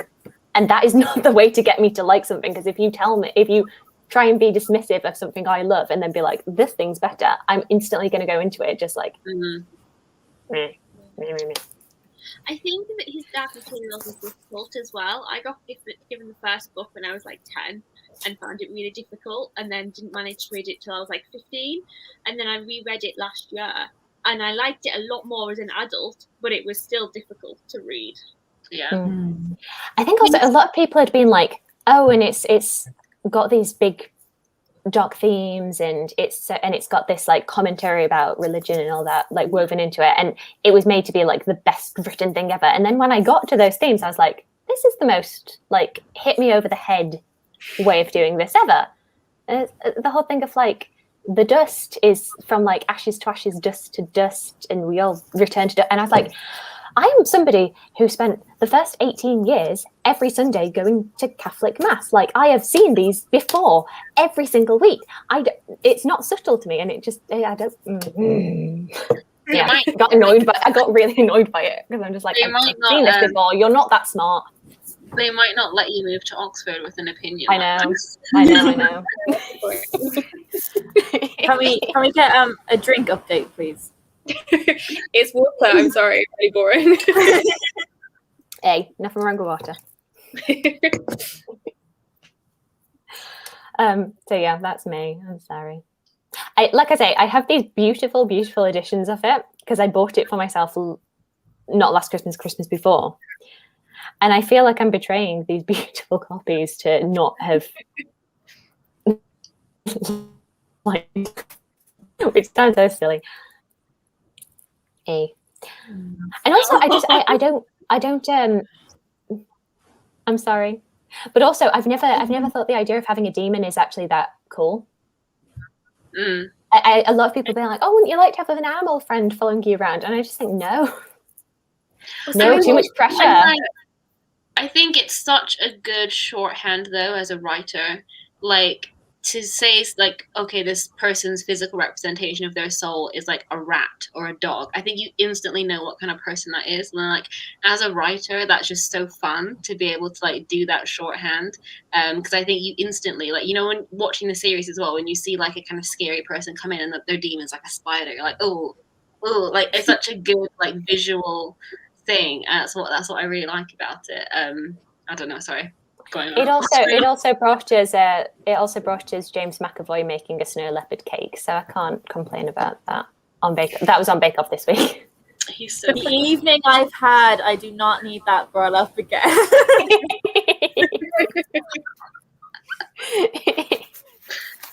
Yeah, well, if there is anyone who hasn't watched it yet, please do. Do yourself a favor.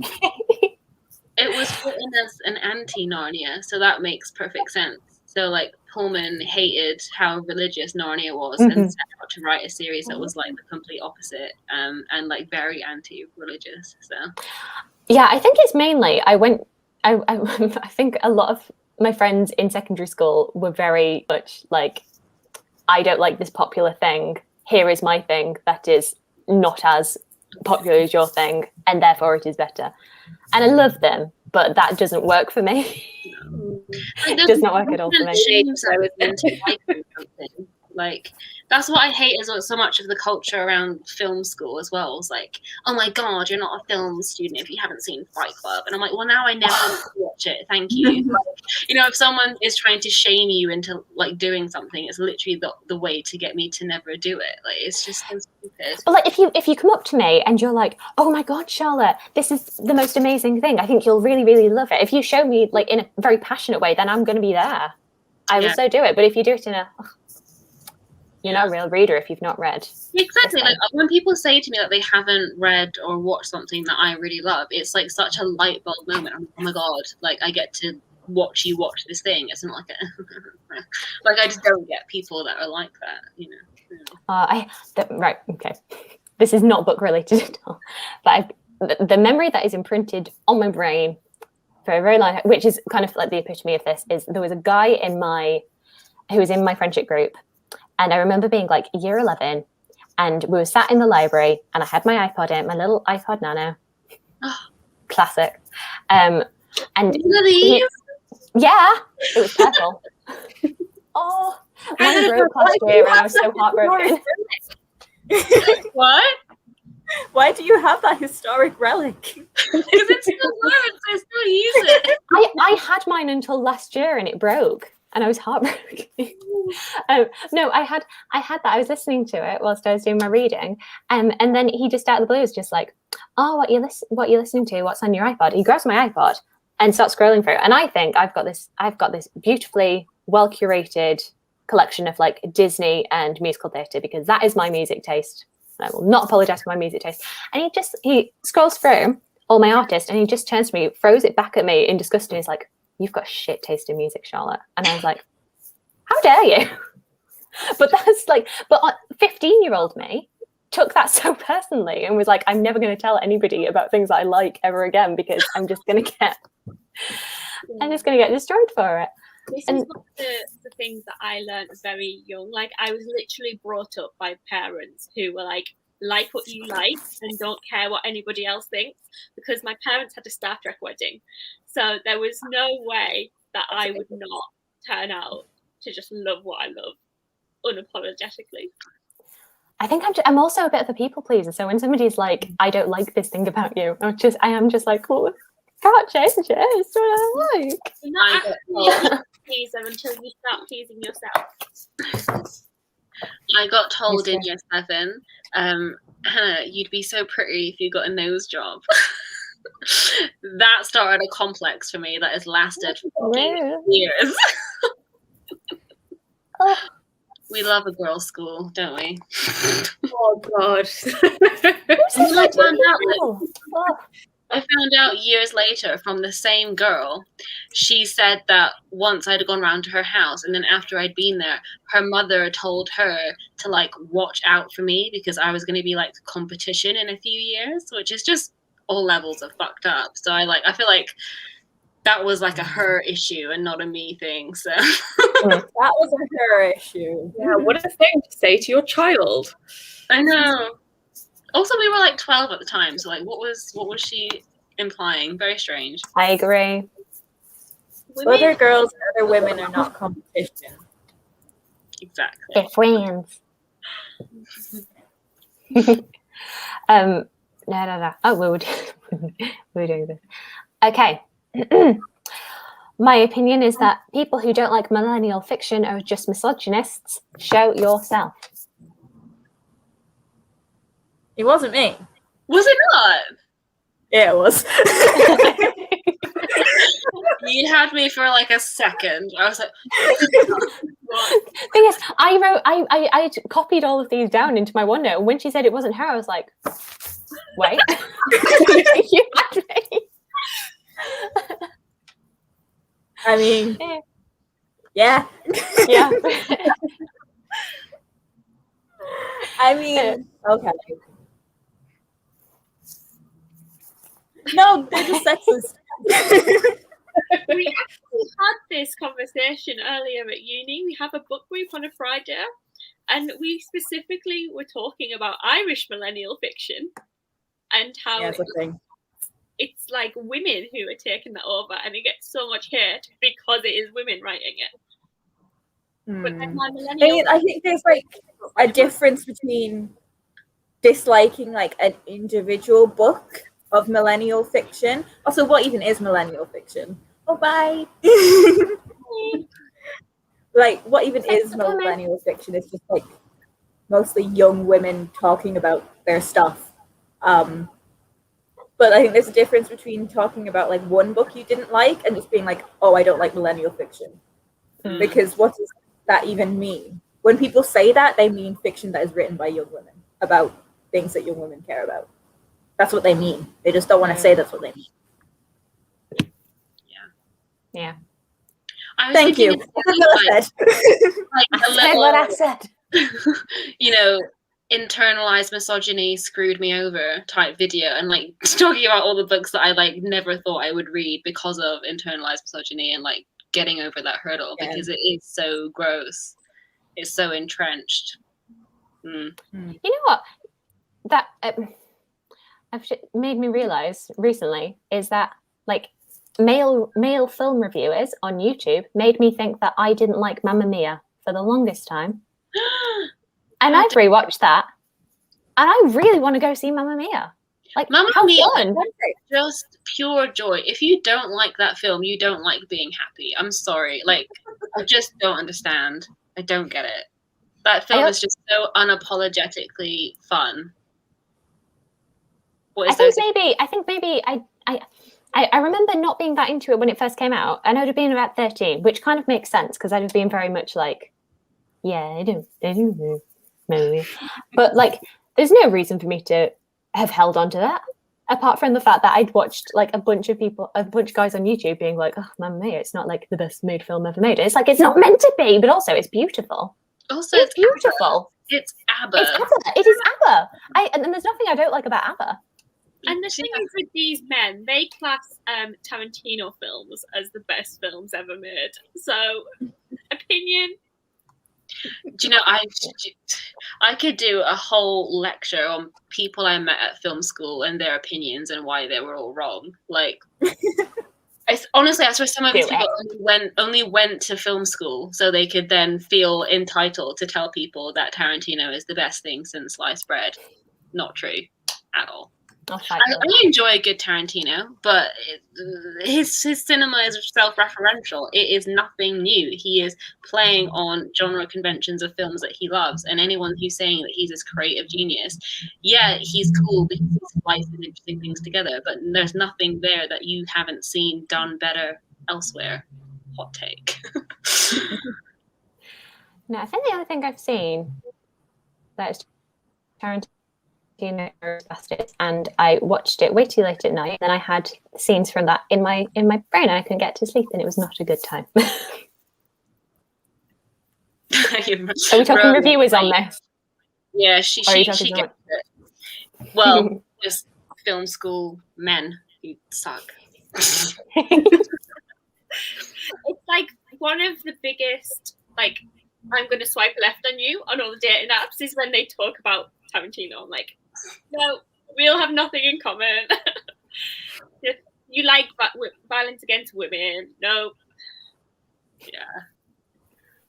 Oh, there's just someone who will watch musicals and Disney with me. It's not too hard to ask. Okay. My biggest unpopular opinion is that red, white, and royal blue is overhyped. It was Aoife. It wasn't me. It was one of my favorite books. I know that one line. Nice.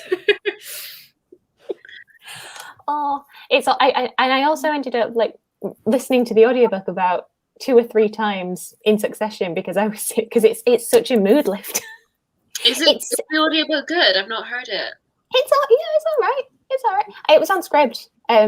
But yeah, I was in a very, very bad mood that day, and it brought me out. And it is silly, but I like silly. It's just fun. Aside from that one line about Anne Boleyn, which will drive me crazy. It occupies the same place in my head as like Princess Diaries. It's like the same thing in a different font, you know. It is. It absolutely is. I love it. That is another one. That's another one that I remember watching. Oh, I can't remember who it was who reviewed it and was like, "Oh, Princess Diaries is garbage." And I was like, "How dare you? This is not for you. This is not for you. How dare you?" No. Yeah. And that was the moment I was like, "Okay, I don't need to try and appease their opinions all the time. It's fine." Okay. Sprayed and deckled edges on books might look super pretty, but they absolutely ruin the reading experience. It's me. It's me. Yeah. Okay. How do sprayed edges ruin the experience? Right. Okay. So I don't understand what this is, but whenever a book, I do have a couple of books that have sprayed edges, and I find it so hard to read. I don't know what it is. It's something about you're looking at a book. This is probably not the best example, but you've got like this much space, but you're also, when you're looking at it, you've got all of this here. And I find colour there so distracting when I'm trying to read. It kind of like forces my eyes into that. And I don't know what, I think I'm just not a very disciplined reader, and I'm easily distracted. So like and I kind of like glaze around and fly everywhere when I'm reading. The visual of you saying I'm not a disciplined reader while holding Les Mis. Yeah, but I'm on my 3rd month of reading. That actually makes a bit of sense, though. Yeah, I don't understand. It forces my vision, and it just. Yeah, I feel like I don't understand your perspective, but I respect it. Yeah. You're allowed They to look really pretty, though. They look really pretty. Deckled edges. I do have a couple of books that are like my Jane Eyre is deckled, and it's the most beautiful thing. But when I'm trying to flick pages, I find it really annoying. Yeah. I think That's they my main also thing. look ugly. Sorry. I also think they look ugly. Like, I don't like them. Well, this Les Mis has got deckled slightly. It's not the worst it could be, but I just feel like I want to go down it and make it neat again. Yeah, that was mine. And then I think this was the last one. There's nothing inherently wrong with a love triangle, but we can tell when they're forced in for the drama. Oh, that was me. I was trying to come up with opinions, and that was one for them. I say that I don't know if I've read anything that has like a particularly good love triangle, but I'm not opposed to them in theory. But you can tell when someone's gone back and tried to like add drama to a finished book by shoving in an extra character. Like, it's just not necessary. I thought that one was you because I thought you mentioned recently in a video a love triangle you did like. Maybe. I don't remember what I read, possibly. I can't think what it would have been. Trying to think. I don't know. Yeah, I'm trying to think of like love triangles that I've genuinely, because so often when I read a love triangle, it doesn't feel like a love triangle because the author is so obviously hinting at which one you're supposed to prefer. Yeah. So I'm like, how is this a love triangle when it's very clear to me which one we're meant to be rooting for and will probably be the one they end up with. So like if it's a love triangle, it has to feel like I genuinely don't know which one it will be sort of thing. Writers and Lovers by Lily King is quite good, and it's not YA, like it would be kind of the midpoint between, I suppose, like a commercial women's novel and a literary fiction, but like that's a love triangle in the sense of like there are these two men that provide quite different options for her, and she likes them both. It's just a matter of like figuring out what stage of her life she's sort in. of like Brooklyn. One Yeah, of my Brooklyn. favorite. I watched that film 3 times within 12 hours. I want those costumes. Oh. Love squares. The only love square I can think of is maybe Conversations with Friends, which has a bit of fun, doesn't it? There's actually It's for people. called the Love Square, isn't there? There is, yeah. I was about to say I don't know what it's about, but it's clearly about a love square. No, I don't. I've not read it.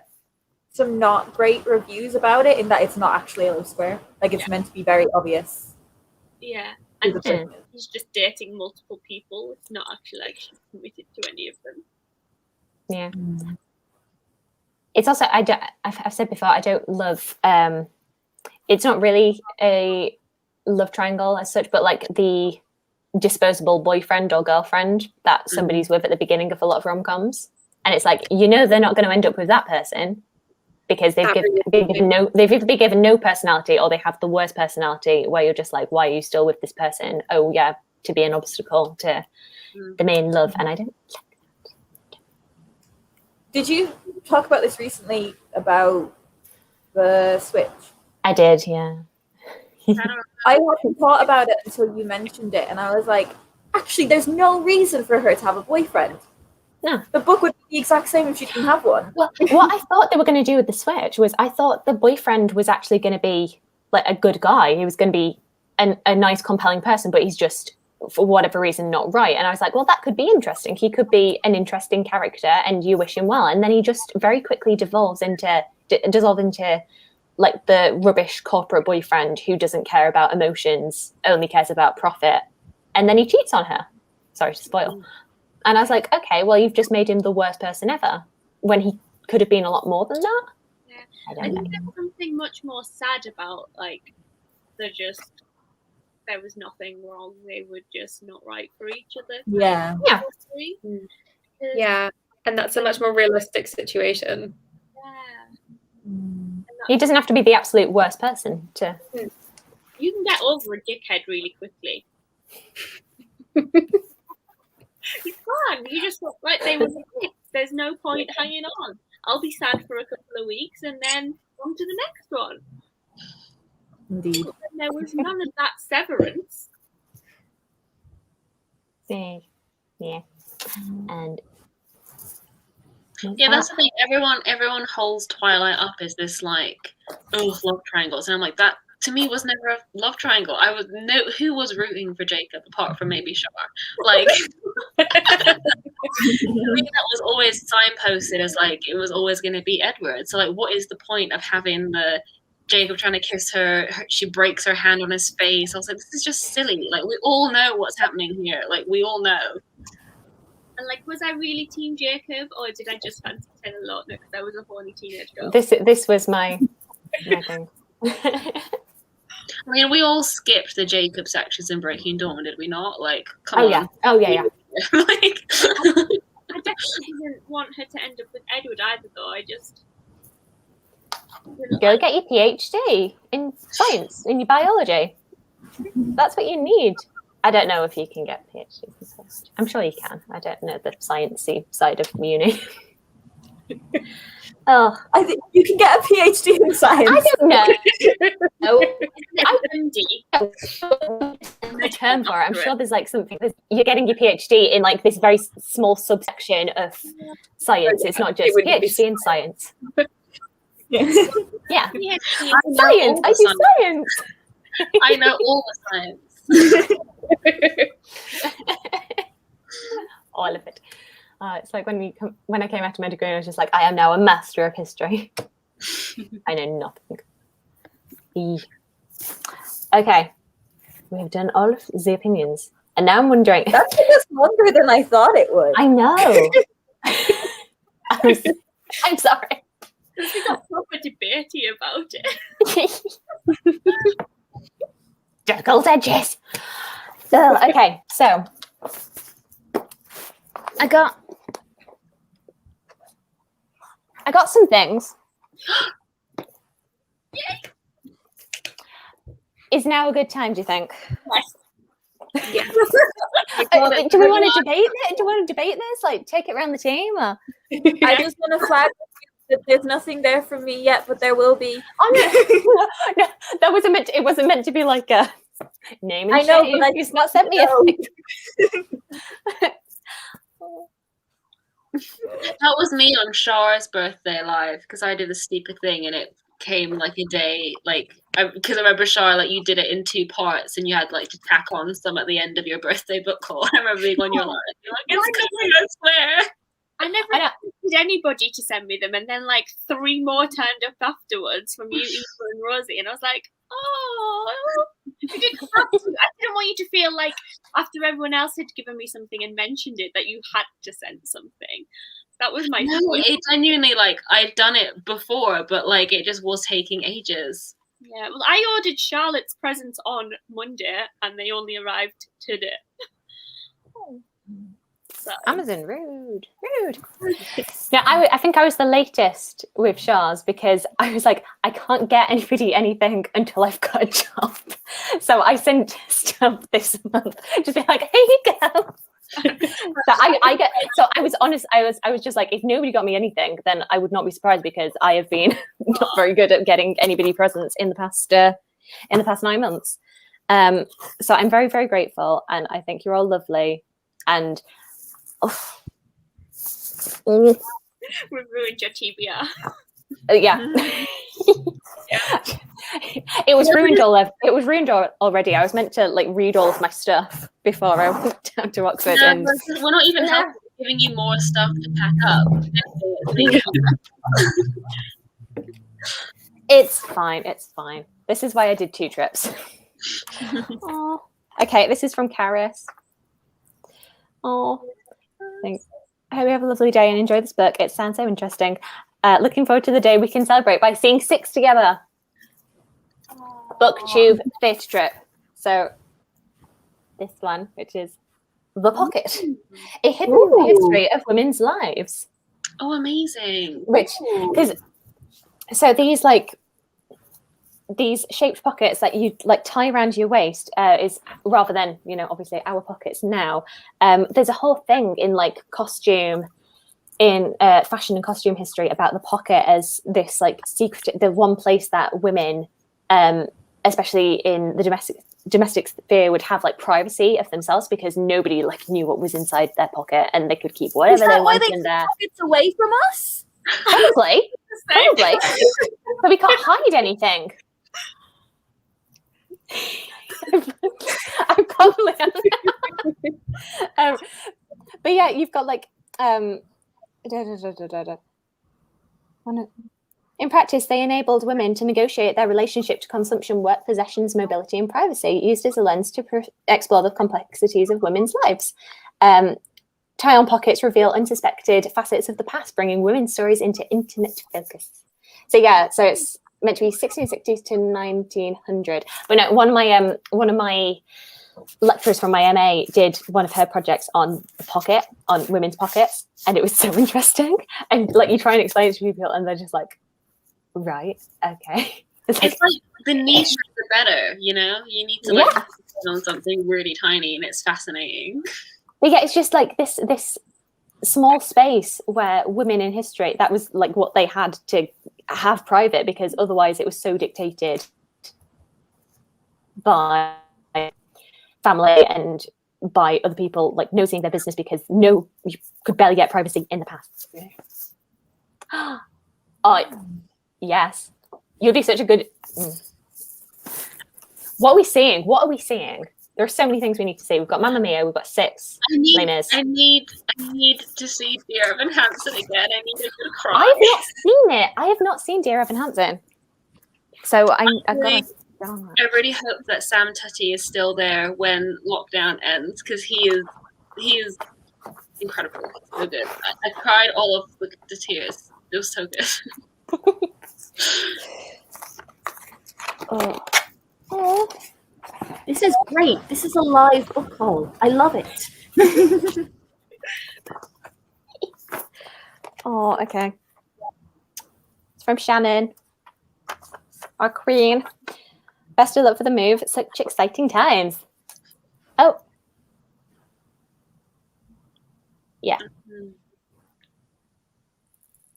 I really want to see something at the Globe. And I'm so close. I'm going to be not that far away from Stratford-upon-Avon. So that's another place I can go to on weekends when we can. Okay. My so favorite at the carry on. No. Bitter. No, we've got seven kinds of people you find in bookshops by Sean Blackwell, who wrote Diary of a Bookseller. So it's just a small thing. But yeah, I'd been quite excited about this because I thought that's good. He's quite snarky, is this author, and I like snarky booksellers. Just being like about people. Thank you so much, Shannon. No, it's and it'll go with like my little bookish books. Aww. What is it it's got? Oh, it's got beautiful like pink end papers. And this is really random, but like the foiling on this. Sorry, no one cares. But thank you so much, Shannon. That is such a good one. Oh yeah, because they have loads of secondhand bookshops in Booktown, don't they? It's like a bookshop town, isn't it? Yeah. I keep on telling my mum about like I really want to do a Scotland tour because I've not been to Scotland in so long. So, and just go around all different places. I've never been to Edinburgh, which especially as like a theatre fan, I feel like how have I never been to Edinburgh? Edinburgh is where I went my first ever theatre show.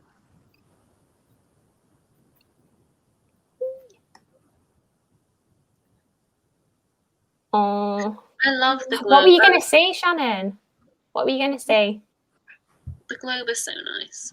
We can wallow about shows that got cancelled last year. The best memory I have of the Globe is that me and my dad went to see Macbeth, because of course we did. The Scottish play. It was so funny because it was a summer's day, so it should have been fine. But halfway through it started raining, and so they had to put this like kind of tarp over like the pit where people were standing, and then people just poked their heads through the tarp. And then it was so funny, like towards the end of the play, it started to hail, and then the actor came out, and it was so funny. He did like a little kind of grin at the audience, and then went, "Hail, hail, like he really milked that line, and everyone just like started laughing, even though it was a really important bit. But I feel like it just made everyone's like day a bit better about the fact that we just got soaked. You know, it was fine. It was like at least it was funny. You know. This is the one thing I do worry about with the Globe is that what happens if the heavens do just open up. And if you book a seat, you do have a covering, like an awning. But if you're standing, you're gonna £5 tickets though. I can't. I think that's the risk that you take. Yeah. Okay, we've got one from Aoife. So, I hope this will brighten up your birthday. Love always, Candle Bitch. We love our Candle Bitch. And 100% success rate on lighting the candles for job interviews. So thank you very much, Aoife. Yay! I've been wanting to read this for so long. It's so joyful and so lovely. Oh, I've heard such good things. And look how pretty this is. It is so pretty. Oh, I know that's not the most important thing. It's what's inside. It helps when they're pretty. But also, like, my blue flowers is like my thing. So if it's on a book, like even better. This is my whole aesthetic in a book. So thank you.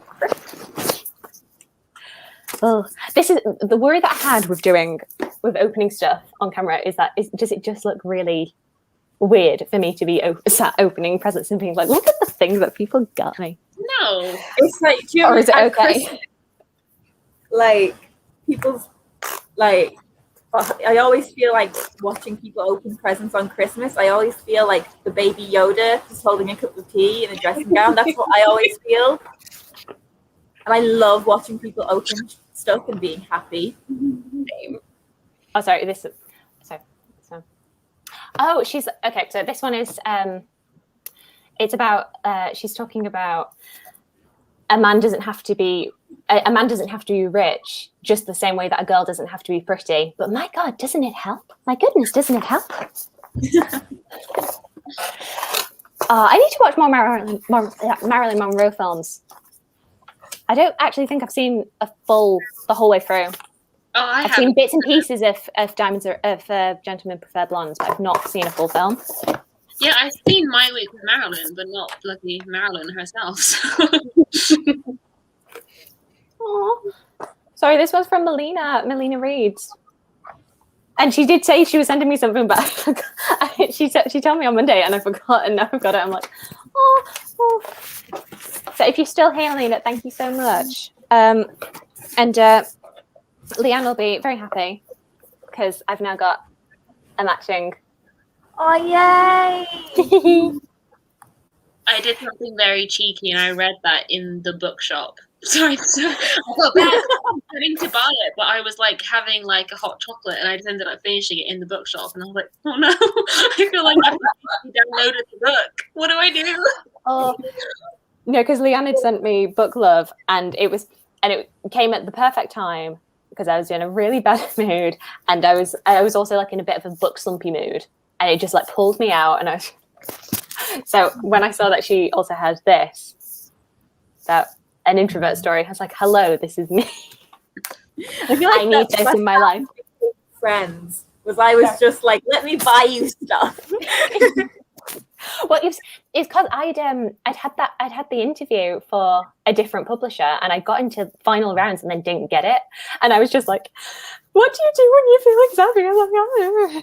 And then Liam was just like, are you okay? And I just like spilled my guts out, and she was just like, okay. do you have a link to your Amazon wish list? And I was just like, oh, why? That sounds suspicious, but okay.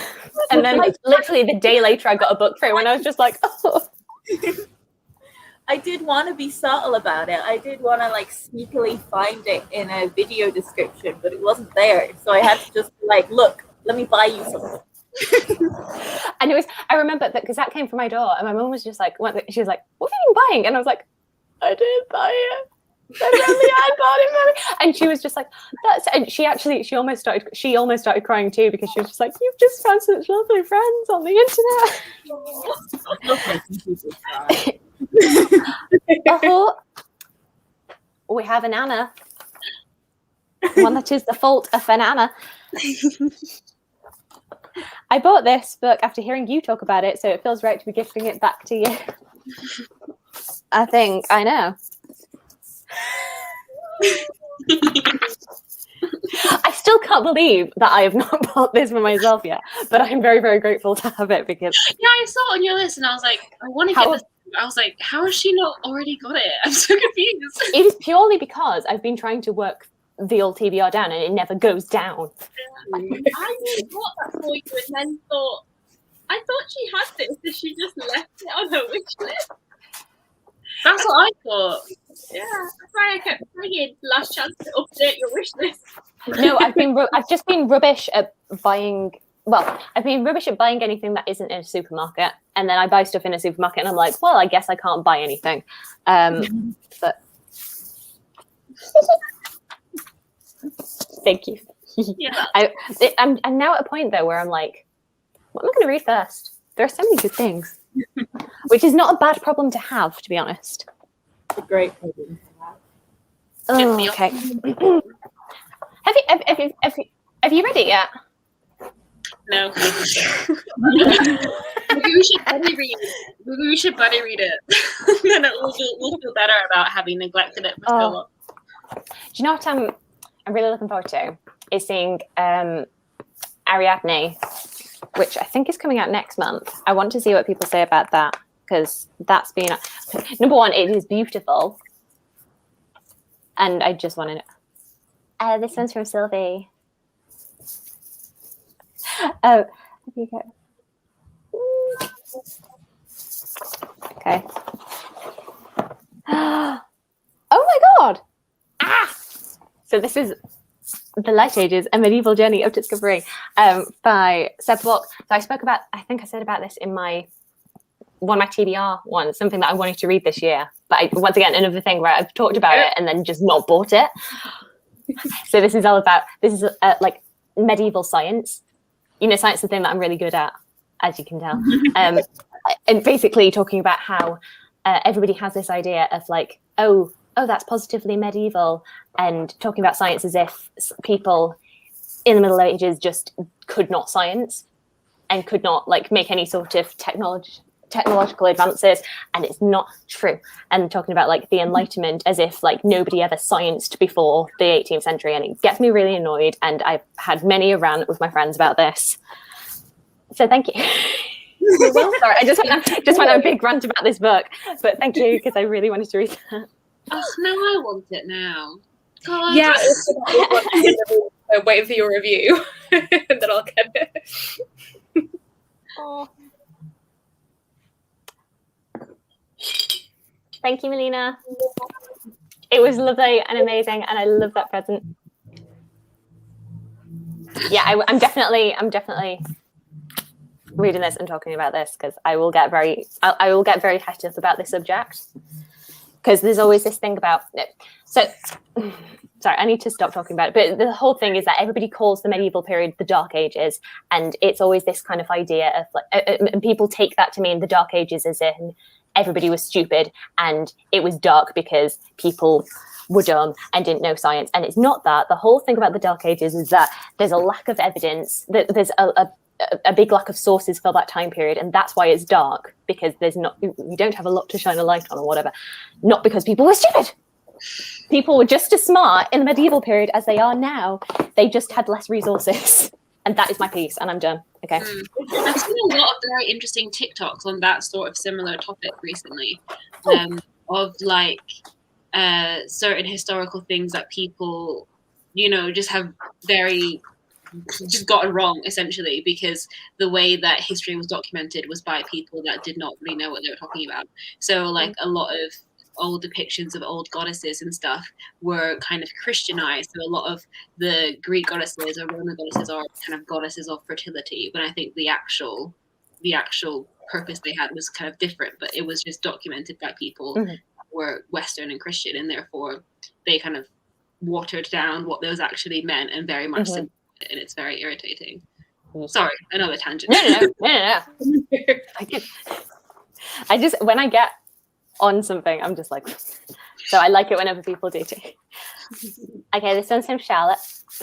Shaw. It's because the Amazon slip says Charlotte. Oh, really? Sorry, go. I think one of them might say Charlotte and one of them might say Shaw.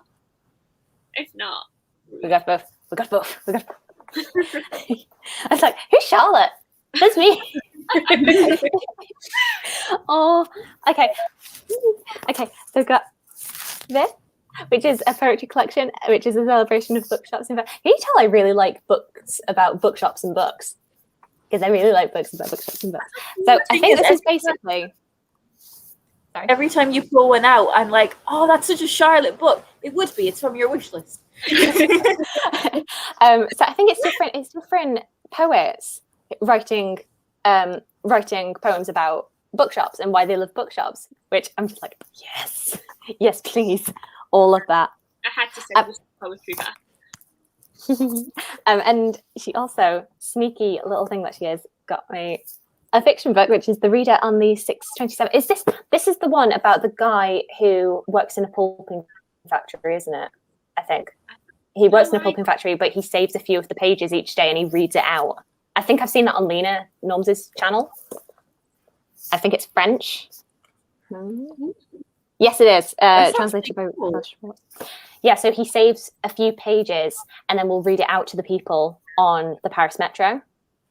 As a way of like preserving these books. Oh, that's so nice. I thought it was really cool. Thank you so much.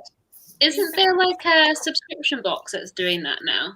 Where they're saving pulp? Oh, is that the one that you did, Leon?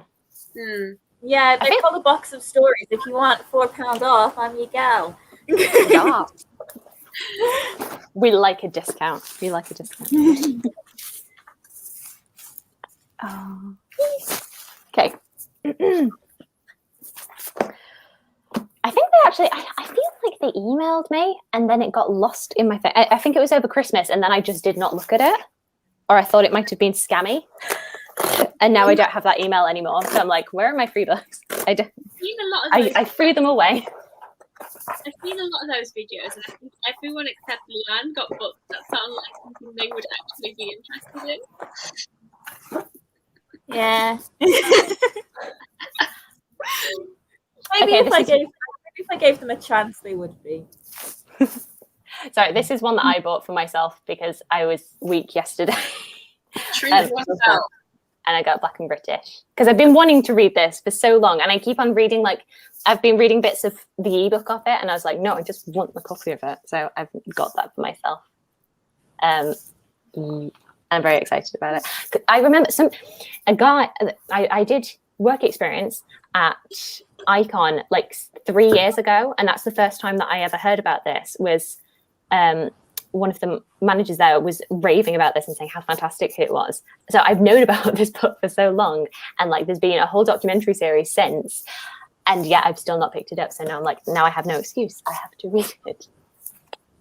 And everybody who's read it has said it's fantastic. So.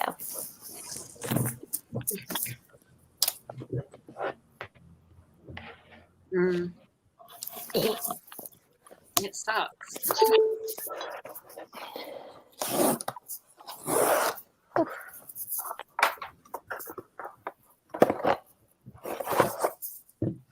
Okay, right. Okay. This is from Kieran. He sent me a message yesterday to be like, I have sent you a thing.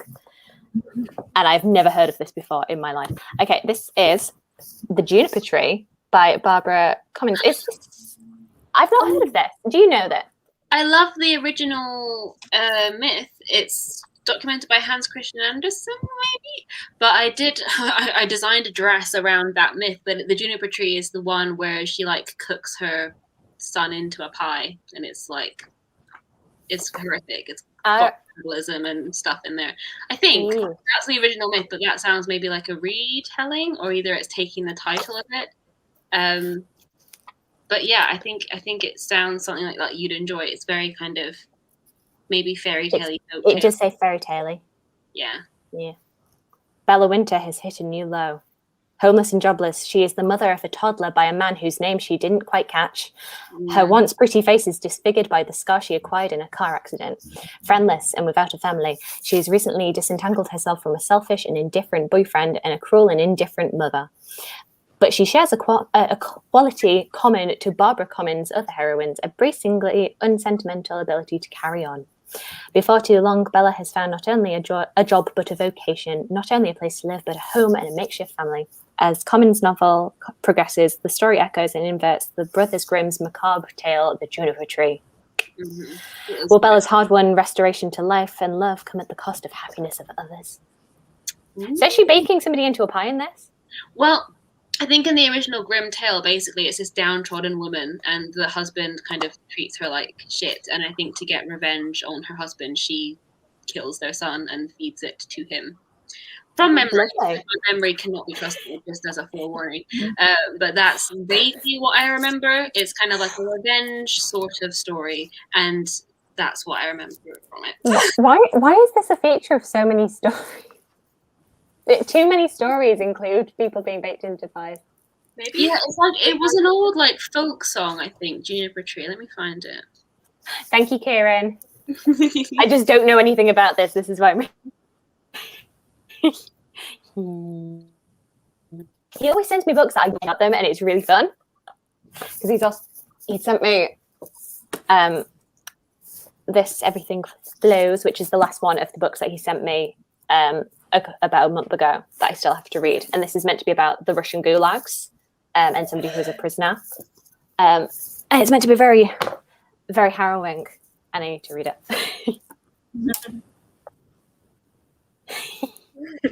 A little bit. Yeah, the Wikipedia is like child abuse, murder, cannibalism, and biblical symbolism. Fun. Every good book should have it. Exactly. It's a nice little checklist. Oh, no. Okay, those were all of the books that I can show you today. And thank you so much to everybody. And it was...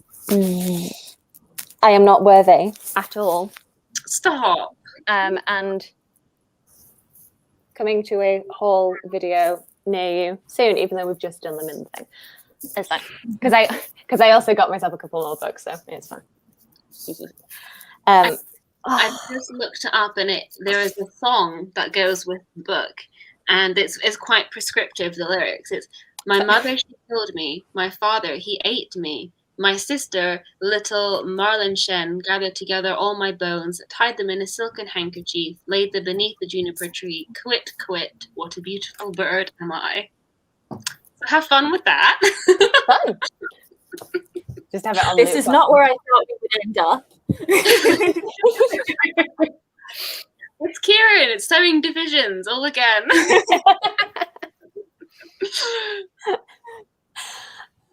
How did you start on favorite Chris and end up here?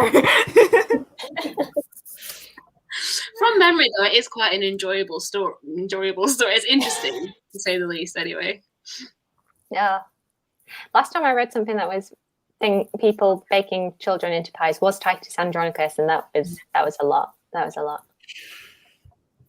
And then you got Game of Thrones, and is there a myth? There's a Greek myth, isn't there, where somebody bakes? I was thinking it sounds very Greek. It's not Medea, is it? She just killed her son. No, it's the cloak, isn't it? She poisons the cloak. Isn't she? Am I making that up? Maybe. It's not been that long since I read Mythos. But Zeus just ate babies. I think he needed the pie element. I think he just went straight for it. Is it in Jean's book? Because Jean's book is literally here. A. Maybe. Is there an What's your- index? Can we look up pi? Pie.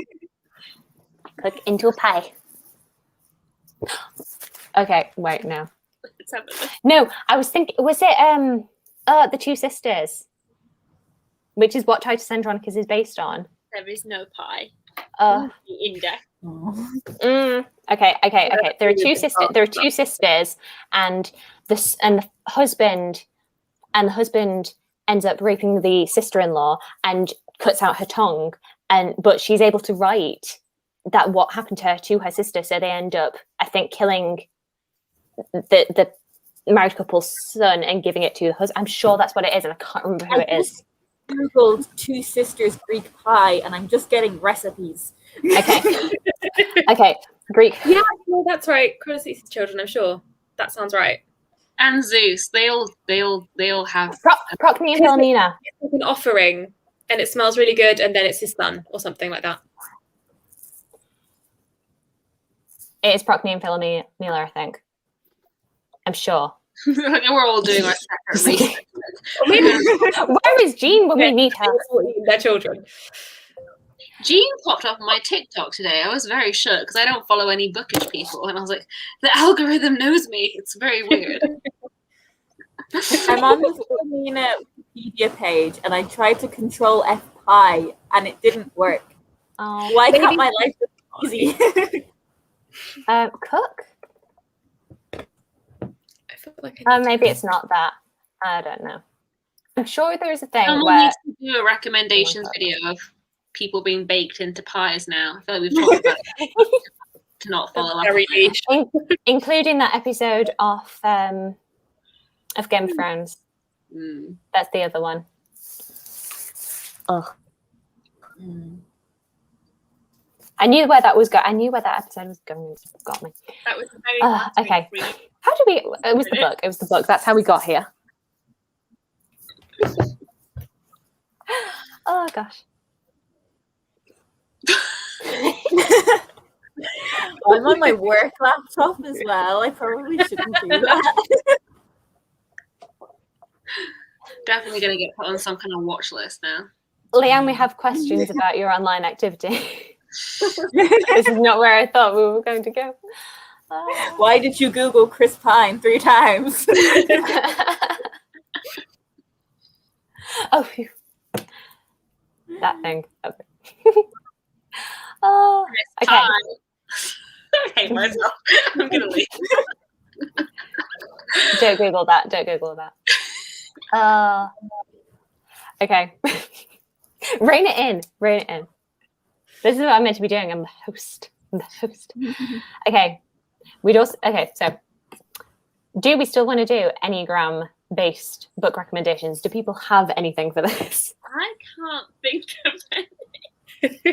Remind me what that means. So, getting your Enneagram type and then trying to think of a book that kind of suits that. And I guess I think we were kind of basing it around, they have the whole thing of like what that type wants most and what they're bad with. So I had quite a few for the type 2, which is why I'm now like, I should do a video on this because it's like, because the whole thing with type 2s on the Enneagram is that they want to be loved more than anything. And I feel like there's a lot of books that you could fit that into. And their fear is, the fear is just being unwanted, unloved. I feel like there are a lot of books that fit into that. And yeah, basically books that are like your personality. I could only think of one, and I talk about it too much already. So Oh, I wonder what that could be. I don't know, because I'm a type 3, which describing a type 3 just makes me sound like an arsehole. That might be true. But it's like charming and ambitious and like wanting to be perceived as valuable. Maybe I would just pick an expensive book.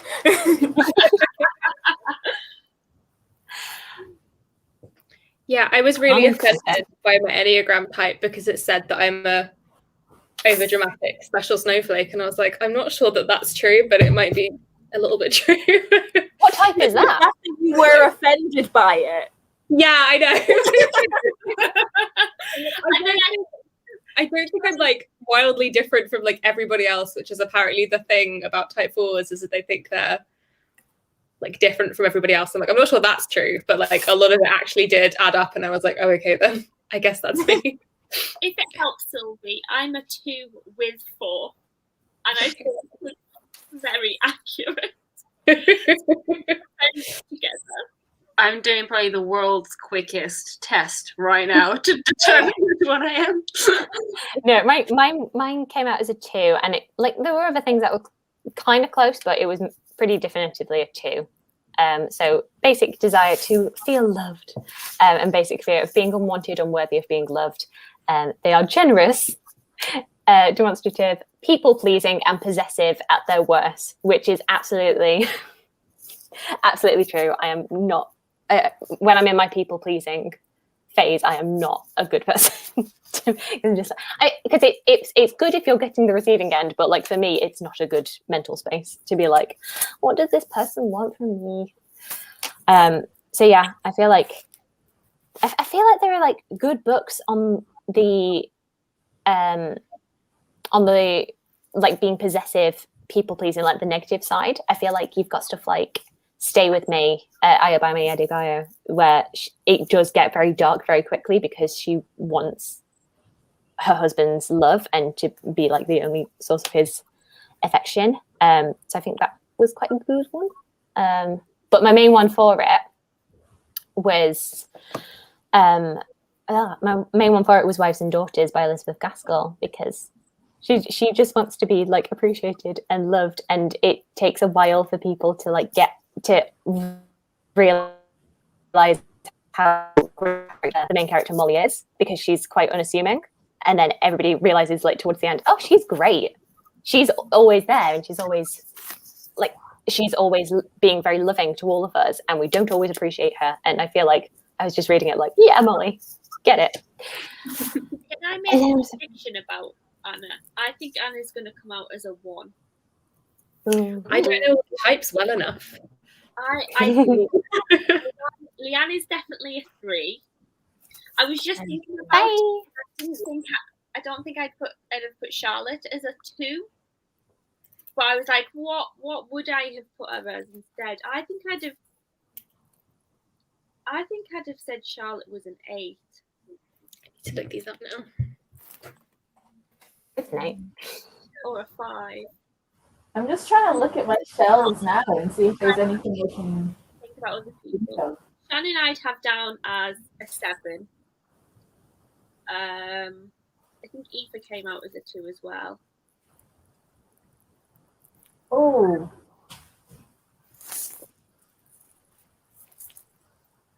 I think I'd have had Aoife as a 9 if I didn't know she was a 2. But I think Anna's going to be a 1. I wonder if something like this is like type 3, because it's like very designed and it's on like powerful women from history. You like desperately want to be like, I guess the type 3 thing is that you desperately want to be remembered for like doing great things. Yeah. And this is like maybe this. I don't know. This is my type 2 because Sylvie is very desperate to be loved and questions throughout the whole book why she isn't loved. That really threw me when you said Sylvie. What? It's my type.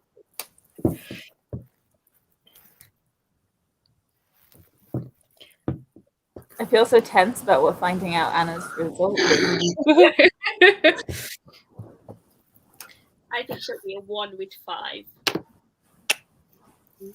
I think my other pick for a 2 would be and this is purely based on the book rather than the show, but the whole way through it's Jean Valjean not thinking that he's worthy of love and him trying to like find that and he finds that with Cosette as his like little adoptive daughter, and she has so much love for him, and he doesn't always recognize it. And by the end of the book, he does realize how much he was loved and how much their love has like changed everything. And I'm reading it and I'm wanting to cry whenever it's a Jean Valjean Cosette section because it's so cute. Also, That's my other one. Sorry? Also Eponine. Yeah. Everyone just wants to be loved. That's made me laugh so much. Here you go, Karen.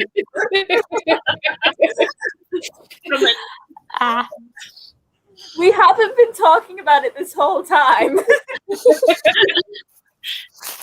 I'm starting. It was literally just then. And right at the beginning. I'm starting to feel like Charlotte has summoning powers because Yeah. girls and Aoife popped up. We mentioned Limit and Kieran popped up. Who else do you want to bring in? I really reined in talking about Les Mis, Kieran.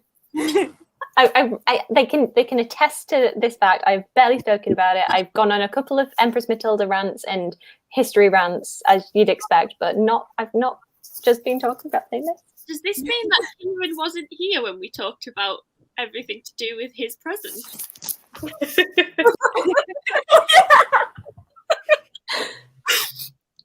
Thanks, Kieran. It started the biggest weird chat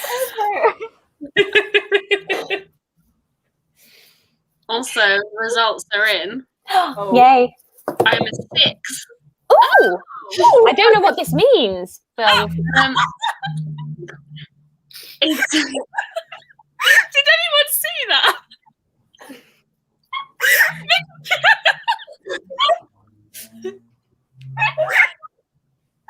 Well, Ricky's joining us. right, it says in a nutshell, and then I have to like pay for other stuff, which I'm not going to do. It says 6s are defined by a deep uncertainty and mistrust of the world.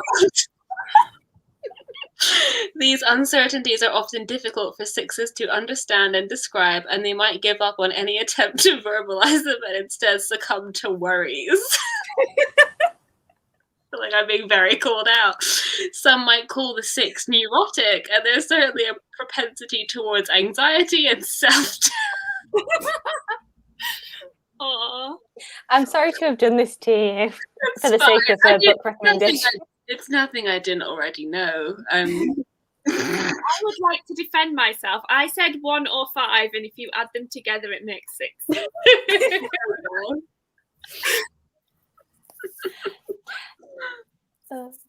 I'm sure. Yeah, sorry, Kieran. We just went on a big digression about people eating each other in pies. This is what your book led us to. I want to read that now. I feel like I will have to report back. yeah. It's also quite a little bit. It's 173 pages. That's quite Oh. chunky for a fairy tale, I think. I think it's like a modern twist. I don't know. Eh. But yeah, I could definitely come up with anxiety-driven books if that's my brand now.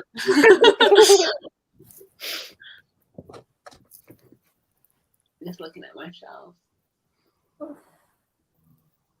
mean, maybe that's why I liked Addie LaRue so much. So much of that book is self-doubt and feeling inadequate. So. Well, I had been thinking for the 2 ones, Henry in Addie LaRue. That's his main goal, is he wants to be loved. Yeah. So in terms of like a single character, either 2. Oh, I never looked at Enneagram that much before, and I think I was very into Myers-Briggs because it just felt very, very accurate to me. Yeah, my MB changes all the time, so I just started ignoring that one. I was like always out as a 2. Oh, what's 4? What is 4? What is 4? Oh, see, I'm a 4 apparently. 4 is Yeah, the I got really called out. No, I like 4. The individualist, sensitive. Sensitive, withdrawn, expressive, dramatic, self-absorbed, and temperamental. I mean, it's not wrong. I just wish you didn't have to say it. There's a group of 4s here.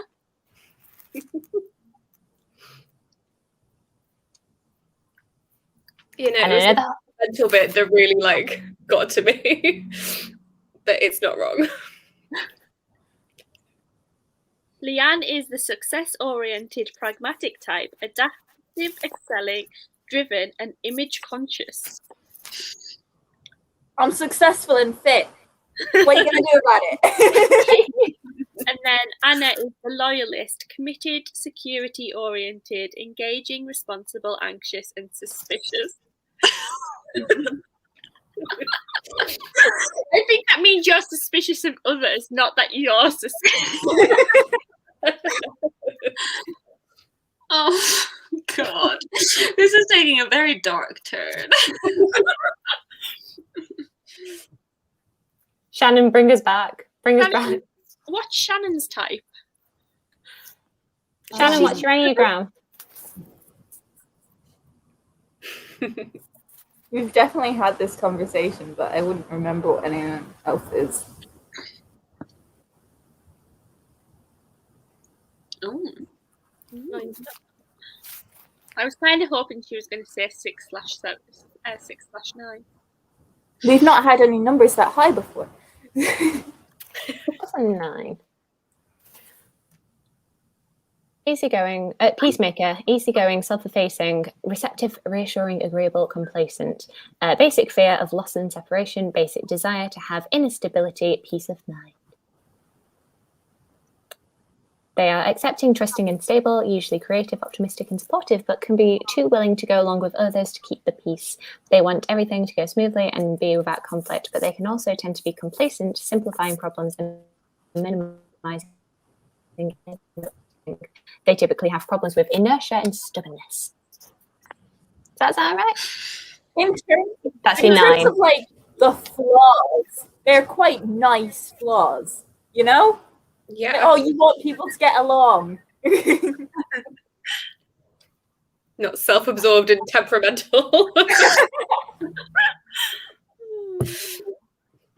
Or possessive, which is absolutely 100% me as a teenager. Like if I felt very unshaky with my friendships, I was just like, this person is mine. It's like, it's not good. Where's my dad watching? He's watching something. I hate confrontation.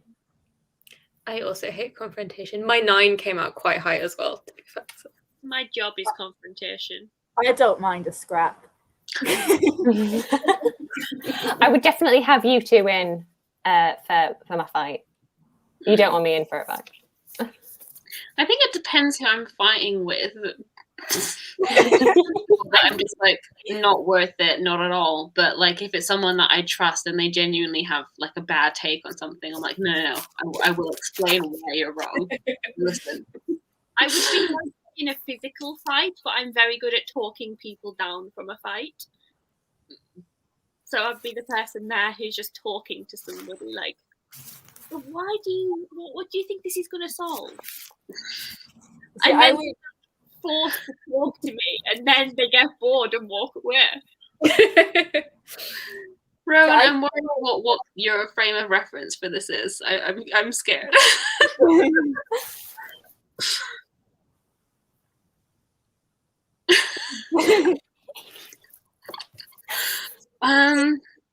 So many people I went to uni with. So many people. I don't believe in like violence and fighting, but I feel like I probably could take most people. Rationally, I know that I can't. I feel like I could. Yeah. See, I know that I couldn't, and I couldn't, so I keep far away. Yeah, same.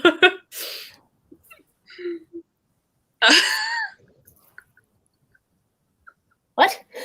I feel like I've missed something off with Jerry. I don't know who Jerry is, but I reckon I could take him. I think he's doing Jerry Springer, isn't he? Oh, is he? Ah. Okay. Other people Oh, that makes sense. Jerry.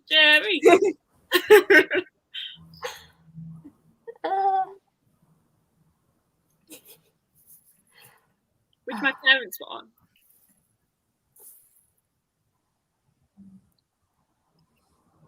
Sorry. Sorry, I was just trying to work out what Jerry was, and then my brain just short-circuited. Oh. Shall gets it. I feel like I could take Boris Johnson. I think Boris Johnson. Aim for the hair.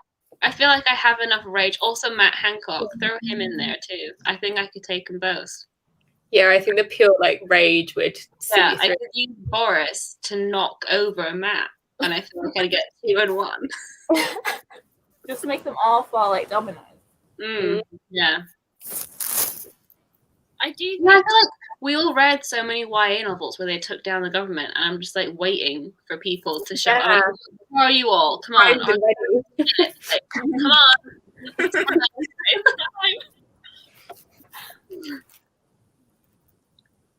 Katniss did not raise us to be so meek. Exactly. Like, why are we? I mean, I get pandemic, but like when it's over, come on. We've got stuff to do.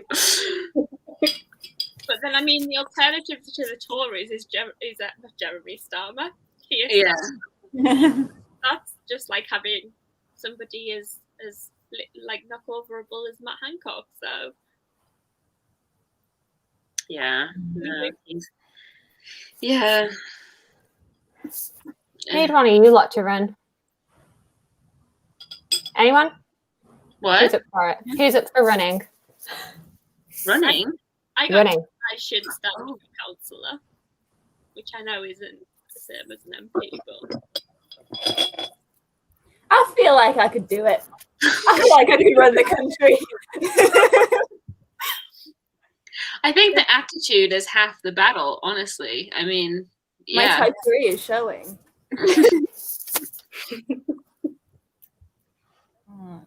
Could I be Prime Minister?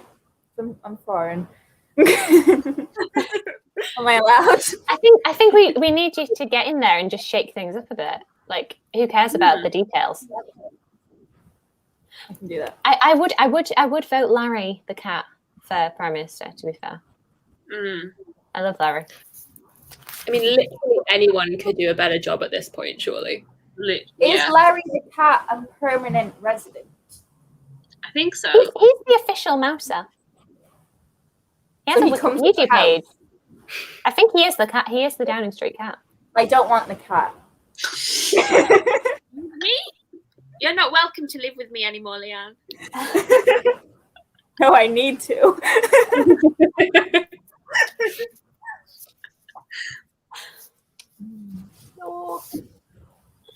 No, in the Do I Apparently- call it Prime Minister? Huh? When I buy this house and get a cat, should I get a little like tuxedo cat and call him Prime Minister and get him a little top hat?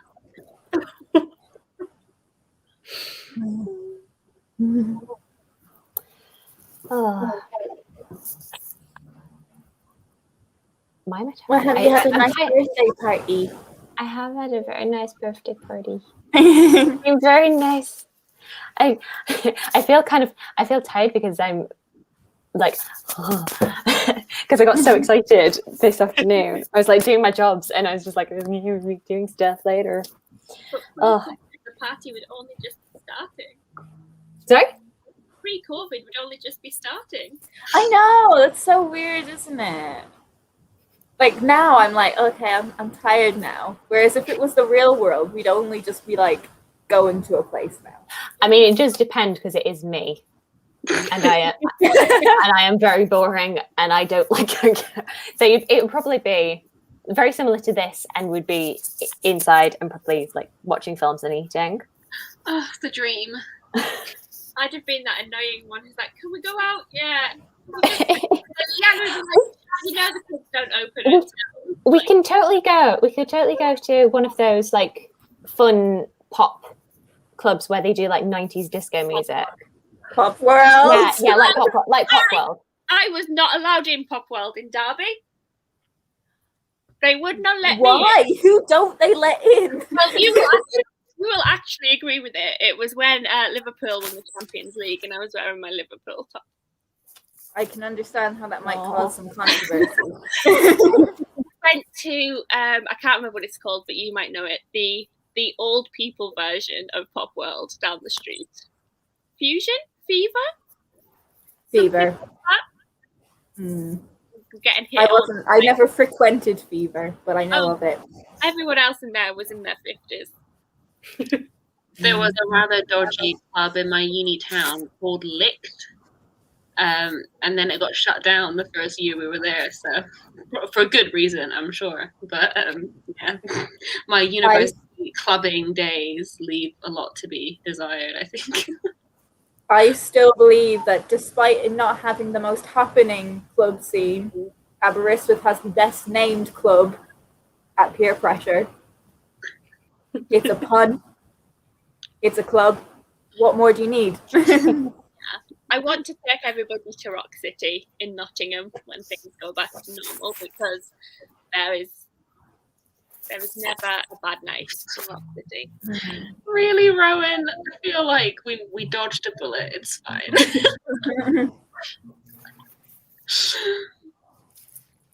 There was a Pop World at York, but there was also a place called Flares that did, pop disco, which I found a lot of fun. Because I'm not a big going out person.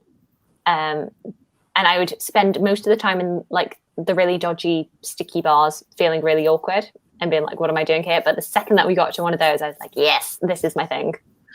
Because I know what to do. Like, it's always stuff that you'd learnt the routines for when you were in primary school. And that is my time. Yeah. But also my thing about going out is that there's not enough food until like right at the end of the night, and I need food. I'm not drinking, so I might as well be eating. Yeah. Well, my uni, they did these nights called Damn Awful, which was meant to be like really bad music, and it was like a joke that they would pay you to go, so you get given 10p on the door because it was like music so bad, and it was literally all the music I love, and I was like, I'm having a good time. It was like ABBA, Barbie, Busted. I'm like, this is my jam. Like, this is what I do all the time. I have a really funny video of one of my friends from one of the last times I went to Pop World, and there's like really cheery like ABBA playing, but he's doing like finger guns, and it just doesn't suit this really like upbeat, happy ABBA song. And that's just like totally the vibe of Pop World, is just like the cheesiest of the cheese. I've been to the one in Birmingham, which was amazing. Apparently in the Manchester one, the floor spins. Like it rotates. Wow. I don't know if it's true or not. When I'm in the nightclub anyway, so if I tell the difference. Hello. Also, I highly disagree with this, Kieran. No. I mean, there's a sticky bar, and then there's Firebug. And no, thank you. I like a slightly sticky floor. But not so much that I might fall. Yeah. Rock is very sticky. And there have been times when I have lost shoes in Rock City. But overall, yeah, no. I've not found anywhere good in Leicester yet, though. I hate Leicester. But I miss it purely because it was where I went to uni. Like, there are better places, I'm sure. But like, I'm so nostalgic for Leicester. I can't have a good night in Leicester. Mosh, though. Mosh. I've never been able to get in. I've made many a terrible decision in a mosh. I've never made a good decision in a mosh. Yeah. I've never made a good decision. No, the main place in Halifax, the place that everybody will tell you to go to, which I've never been to because I am a traitor to my generation and my hometown, is the Acapulco, which has been frequently listed on like Britain's worst student pubs. But is famous for the fact that it does 75p drinks, so everybody wants to go. But I've never been, but you can get like T-shirts because it's meant to be so famous that if you go a certain number of times, you'll get a free T-shirt or whatever.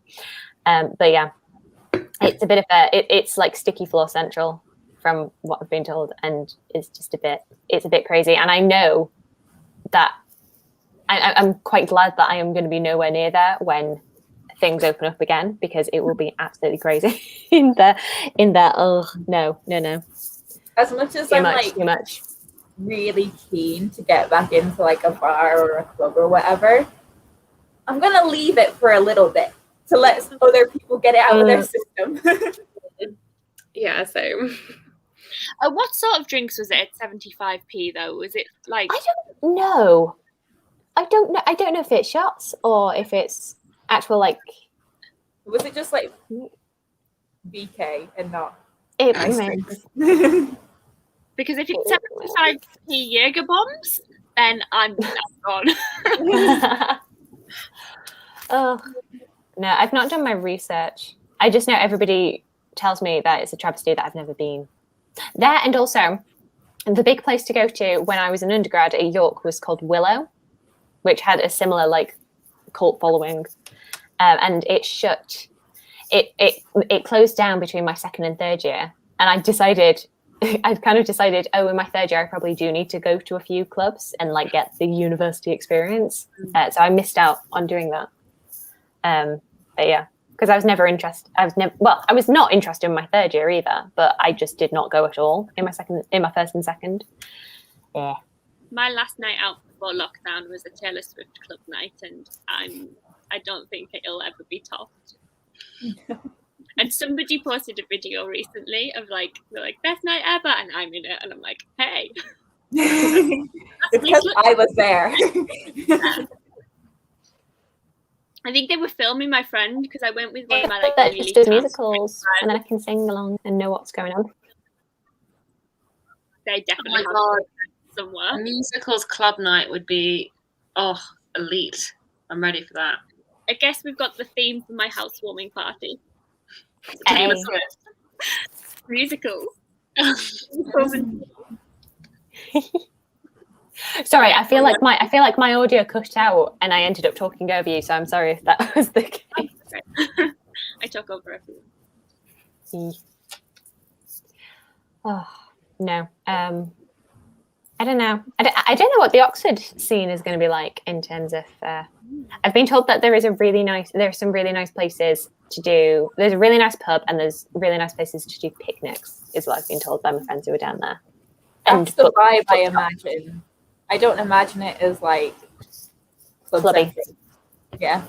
If you find any of my type, which we have now established thanks to Leanne, then send them my way. Though we have established that I need to be very careful as to the political leanings of any Oxford boys. Yes, please. First question. Just hand them a ballot paper. And get them to fill it in. Oh, it's not Yeah, safe. Don't accidentally end up in a relationship with a Tory. It's not fun. One day you're sat next to him in his van, and then he'll drop a sentence that you just look at him like, excuse me? And then you realise you've wasted 6 months. I need that scene in a book, please. And you can never get back your never kissed a Tory card. No.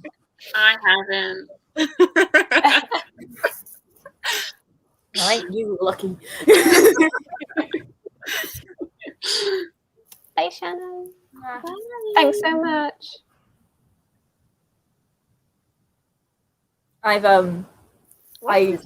That's disgusting. Ew. You know, like signet rings, like with like a crest on them. You know, like in the Vampire Diaries, it's like if you're from like an ancient family, you have like a crest, and you get like special rings. And like if you can prove that you're like part of whatever, apparently that helps you pay for stuff. But yeah, no, that's a fake ring. You could probably get a fake ring. Wait, who is the they? Rip Tories, I feel. My frame of reference for this is The Simpsons, the Stonecutters episode of The Simpsons, where they just when they have like badges to show that they're one of the Stonecutters, that they're able to get No, stuff it's for like free. an elite thing, you know, like there's that film The Riot Club, which I haven't seen, but like that kind of level of old money, it definitely is like you can get your way into certain places for sure. Ew. Blowing my tiny mind. I mean, I sit here and say I'd never date a Tory, but what if I do like meet somebody and they like properly look after me and they're nice and they have lots of money and Marry them, divorce them, get that bread. I feel like they're the kind of people that would have prenups. Mm. Get a stupid one. But you get the prenup when they're in a good mood, which is when they just want to marry you. And they feel very much like splitting things with you.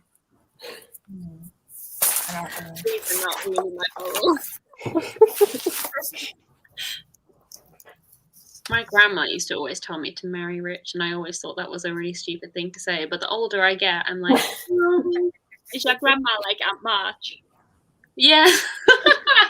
Yeah, it was very much like, you know, you need to, well, she was kind of part of a separate generation, but she was like, if you ever see a well-dressed elderly man, send him my way. My first couple years in publishing, I genuinely started thinking like, oh, if I ever want to own property, I will just need to marry rich. But thanks, pandemic. Pandemic.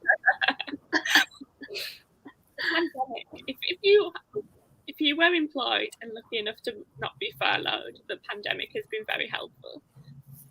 Yeah. And it's shocking how much difference there is between like being able to work and not being able to work.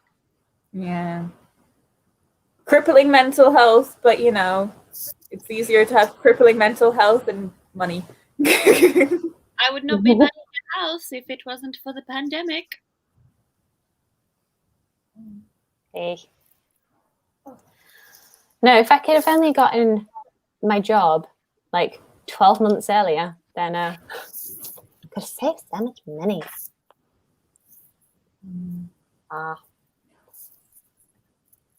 Or win the lottery. That's the other. Yeah, but I'd actually have to like buy a lottery ticket to win the lottery. Yeah, I discovered online scratch cards recently, and oops. Gamble responsibly, kids. I have a £5 limit on it. I mean, I have faith that if my parents won the lottery, then they would split. So I'm holding on to that hope. I a couple of years ago, I bet on the women's prize, and like I got like 300 quid out of it. It was pretty good. Where can you bet on it? If you like, so sometimes if you go on to like one of the like bookies or like betting shops or whatever, it will be on their website, but you can just ask them to give, if they don't have it, you can ask them to give you odds. You can basically, I think you can basically ask a bookies to give you odds on anything and they'll do it. I'd feel awkward like going up to them and being like, can you just give me the odds on this really obscure thing that you probably I've always done it online. I've never done it in person. Google. See, I could have won it for the last 2 years, but I also think they wouldn't have had. I don't think the odd, in terms of the reward would have been that great, because I feel like I feel like An American Marriage and Hamnet were quite big favourites to win anyway.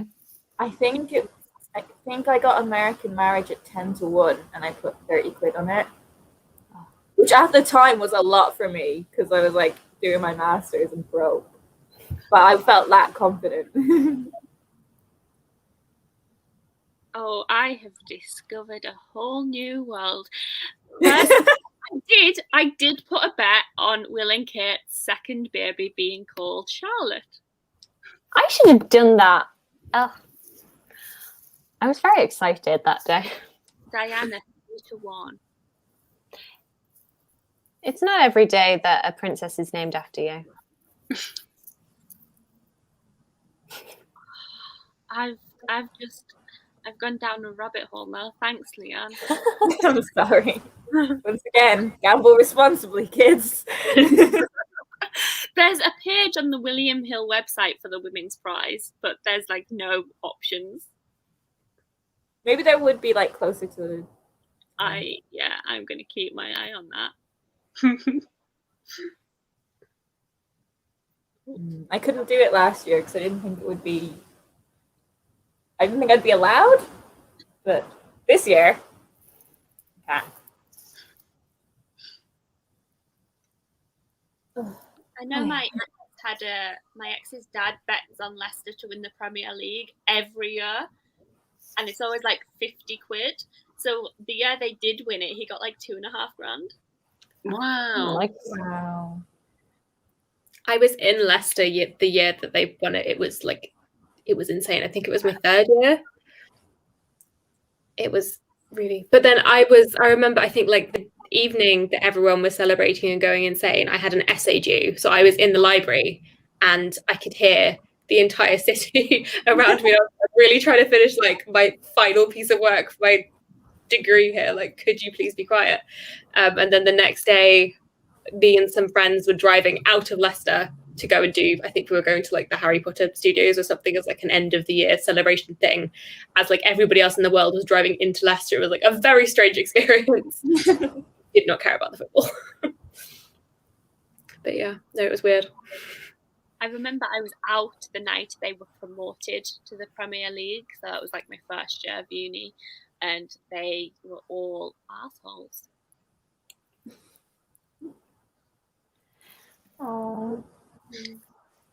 It is weird when there's a big football day when you are not a football fan and you just have you do have the going on, but it's like I have none of the buzz and excitement when everybody else is just like I had that in London during the World Cup. I'm pretty sure the house down the street from me is a footballer house because it's fucking huge, and I definitely saw blacked out windows, and it sounds like a footballer house, but I can't find any information on who actually lives there, which you can find Jamie Vardy's house with just a quick Google. So I'm determined I will find out who lives there. It's somebody rich and fancy and has a bulletproof car. I would think being in Manchester on match day is glorious. Some of my fondest memories. But if that's not what you're there for, I can understand it being horrible.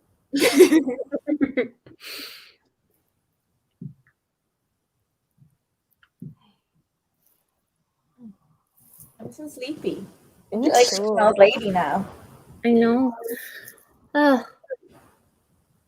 Yes. Do we get to 3 hours and then we can make it to 3 hours for sure. Yeah. Oh gosh.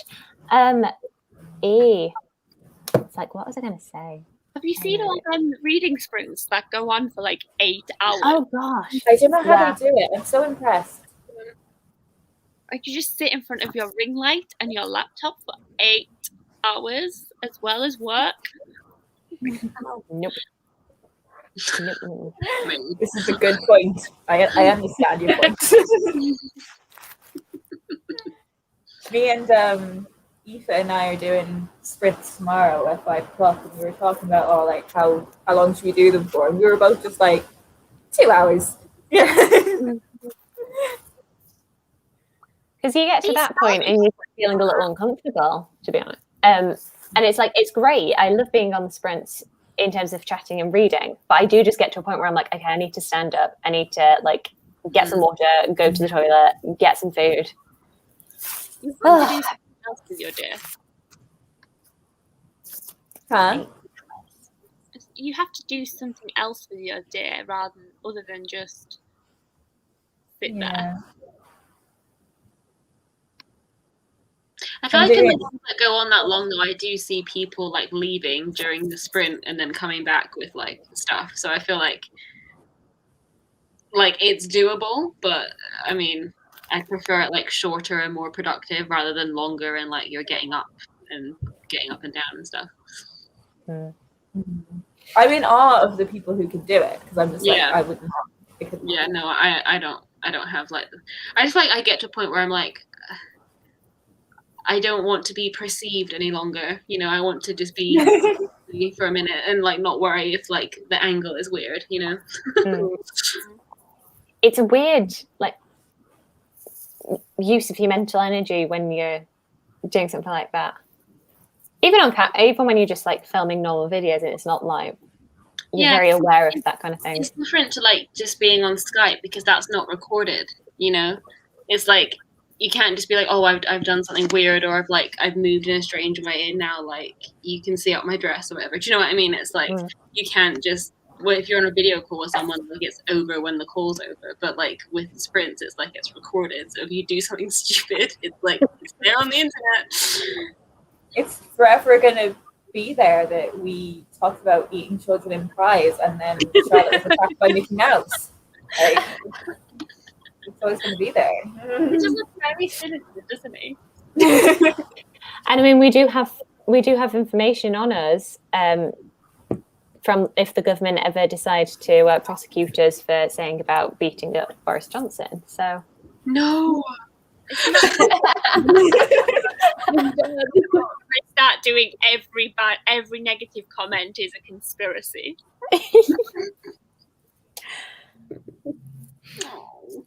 I do worry sometimes that some of the things I say on the internet are going to get me fired. Yeah, same. I think it's after like when you've read stuff like 1984 or others, you're just like, I shouldn't even be liking like the stuff about the police. Things like that.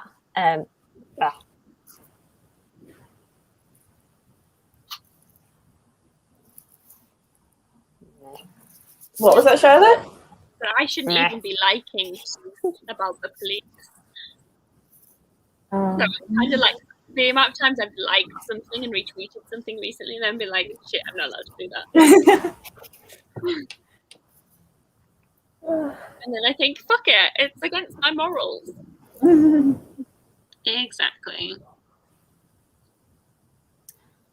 Okay, right, one last thing, I think, to close out before I think we end.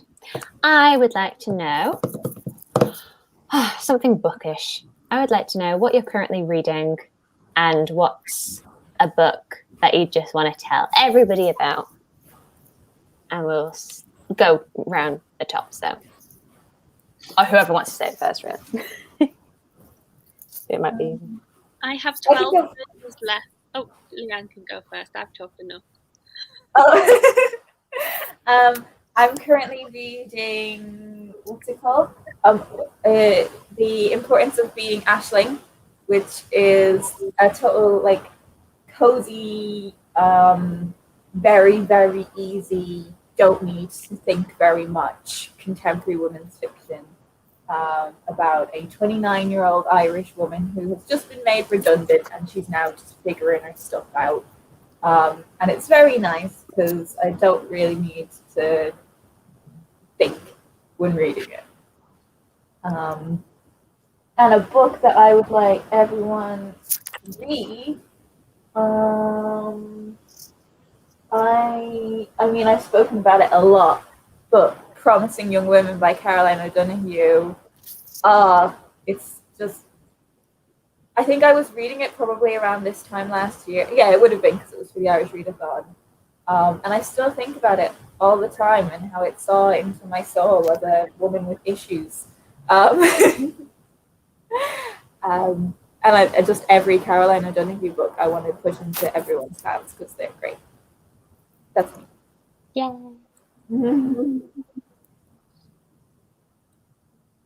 I'll go. Someone else's turn. I have 12 pages left of Home Fire by Camilla Shamsi. So this is my TBR. What do I read next? You've already read Normal People.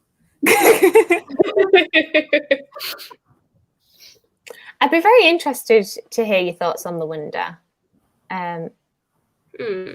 It's been a while since I read that.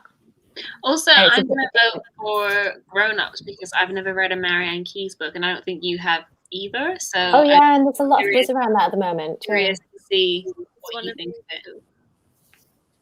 I know which one I'm more drawn to. Yeah. Which one are you more drawn to? The shorter one. I was gonna be kind and be like, read the shorter one. Marianne Keyes reads really quickly though. It does. It's a Mm. chunky boy, Very but you wouldn't feel like it is. Yeah, I And was you might reading have the Grown Ups and then I stopped it for like content reasons. I kind of yeah, you might also find that you get quite swept with because the fact that there's a lot of buzz around it at the moment, and yeah, that's true. that people kind of giving you the momentum which you won't necessarily have for The Wonder right now. I also feel like I would feel like, even though I haven't read many Irish books this month, if I just read this one, I will feel accomplished. Mm. There we go. It's on my bed. Yay! I DNF'd exciting times. My copy arrived only yesterday. It was quite slow, which I can forgive because indies are trying their best. But I'm now just like, oh, I wonder if I will like it. I think I will, though. It worries me that you didn't like it. I don't know, and the thing is, I can't really say why I don't like it. So I can't even say whether or not I think you will, because something about it just isn't clicking with me. Yeah. And I can't tell you why, because it is everything that you'd expect me to enjoy. Mm.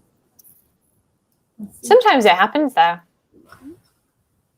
And especially, I think if you've had comparisons to Sally Rooney and Normal People, that if that's in your head even a tiny bit, that could maybe affect how you go into it. I don't know. But I've read a lot more millennial fiction than just Normal People. Mm. Yeah, I'll have to. I've got that, so I'll have to have a look, see what I think. Okay, who's next? Currently reading a book you want to fling into people's hands. I don't know where it is. I'm currently reading These Violent Delights, which is the Romeo and Juliet retelling in like Shanghai in the 1920s, which I've only just started, but I'm really liking it. It's got like I can't tell if it's like fantasy or what going on, but there's some like monster situation. I'm really enjoying it.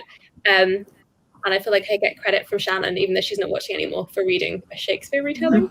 But as for a book I want to like make everybody read, I can't think off the top of my head what I've read recently that I want to like yell about. I don't know. Circle back. That's all right. That's all right. So I'm currently reading The Hating Game, which feels like I've been reading it for ages. I started it for my like romance Valentine's reading blog, and then I didn't finish it in that blog, and then I jumped on to read something else for another reading blog. So it just was abandoned for a while, and I'm picking it up again because I wanted something light and fluffy, and it is indeed light and fluffy. So I'm enjoying that.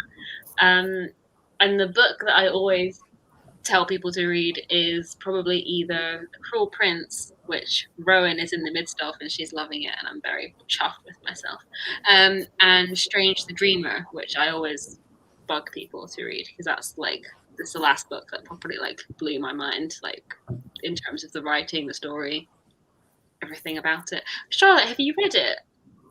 Strange. Oh no. No. Either of you, both of you can.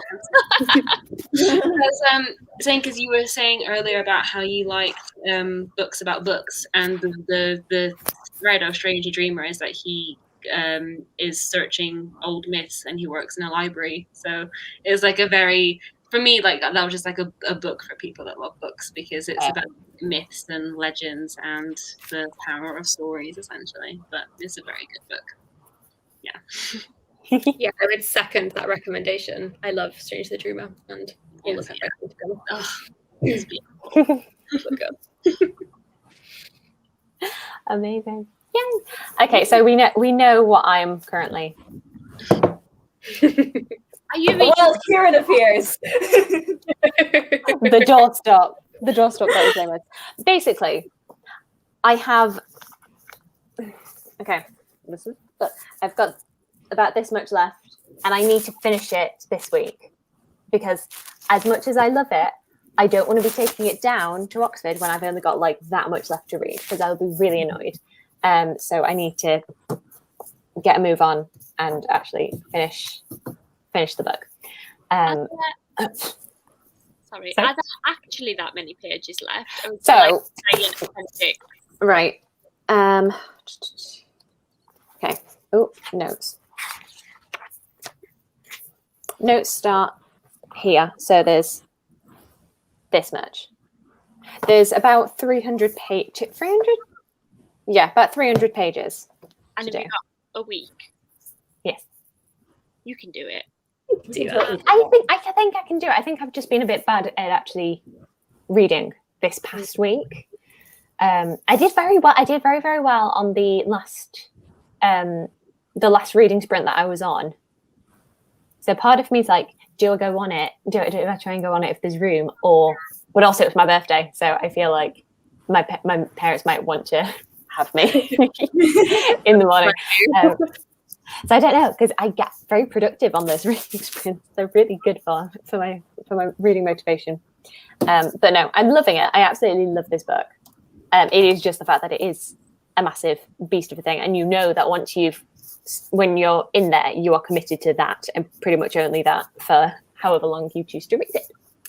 But I love it, and yeah. I will be very sad when I'm not reading it anymore, when the readathon's over. You'll have to Because start again. what else will I... What else?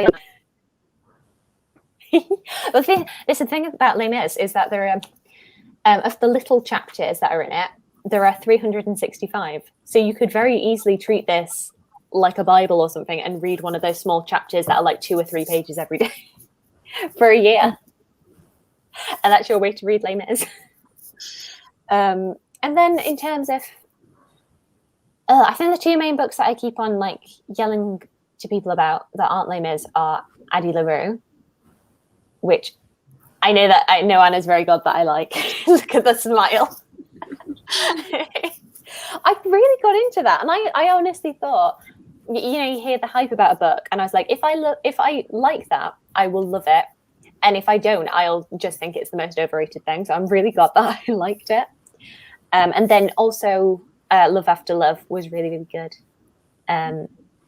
Yes. I'm shocked that's not on the women's prize list. Yeah. Shocked. That, and I've not read it yet, but We Are All Birds of Uganda I thought was going to get on the women's prize. But I've not read it, so I can't make a judgment. But it was still good. It was really good. But didn't it win the Costa Book Awards? Yeah, I can win other things. Something won the Costa that wasn't on the list. I remember people talking about it. Well, The Mirror and the Light didn't win the women's prize or the Booker Prize, and I am not over that, and I'm very sad about it. I'll be forever cross about that. But yeah, those would be my choices. So many books. So many books. So little time. But thank you so. Oh wait, we've got one more comment. Oh, I'm so chuffed. I'm so chuffed. Oh, it's such a good series. I want to reread that series now. Oh, so good. Well, happy birthday. Thank you. Happiness at your party. Thank you for coming.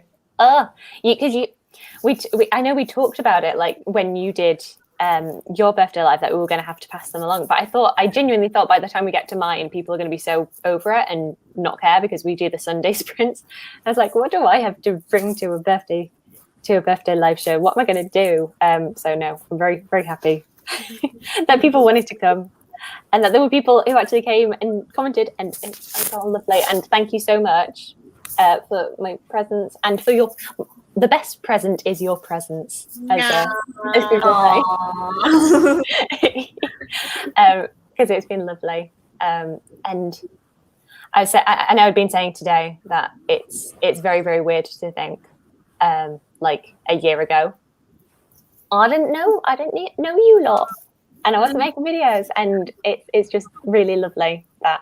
I was shocked earlier when you were like, "Oh, I started my channel in May," and I was like, "Did you?" May the 20th. So we're coming up on 10 months now. I feel like you've been here forever. I mean, I've been stuck in the comment sections for a very, very long time. But yeah, amazing. And I feel very special. So thank you very, very much. And yeah. Let's go. I don't know how to close things out. I will. I probably will. Much love. And I will end now. Bye, everyone. Bye.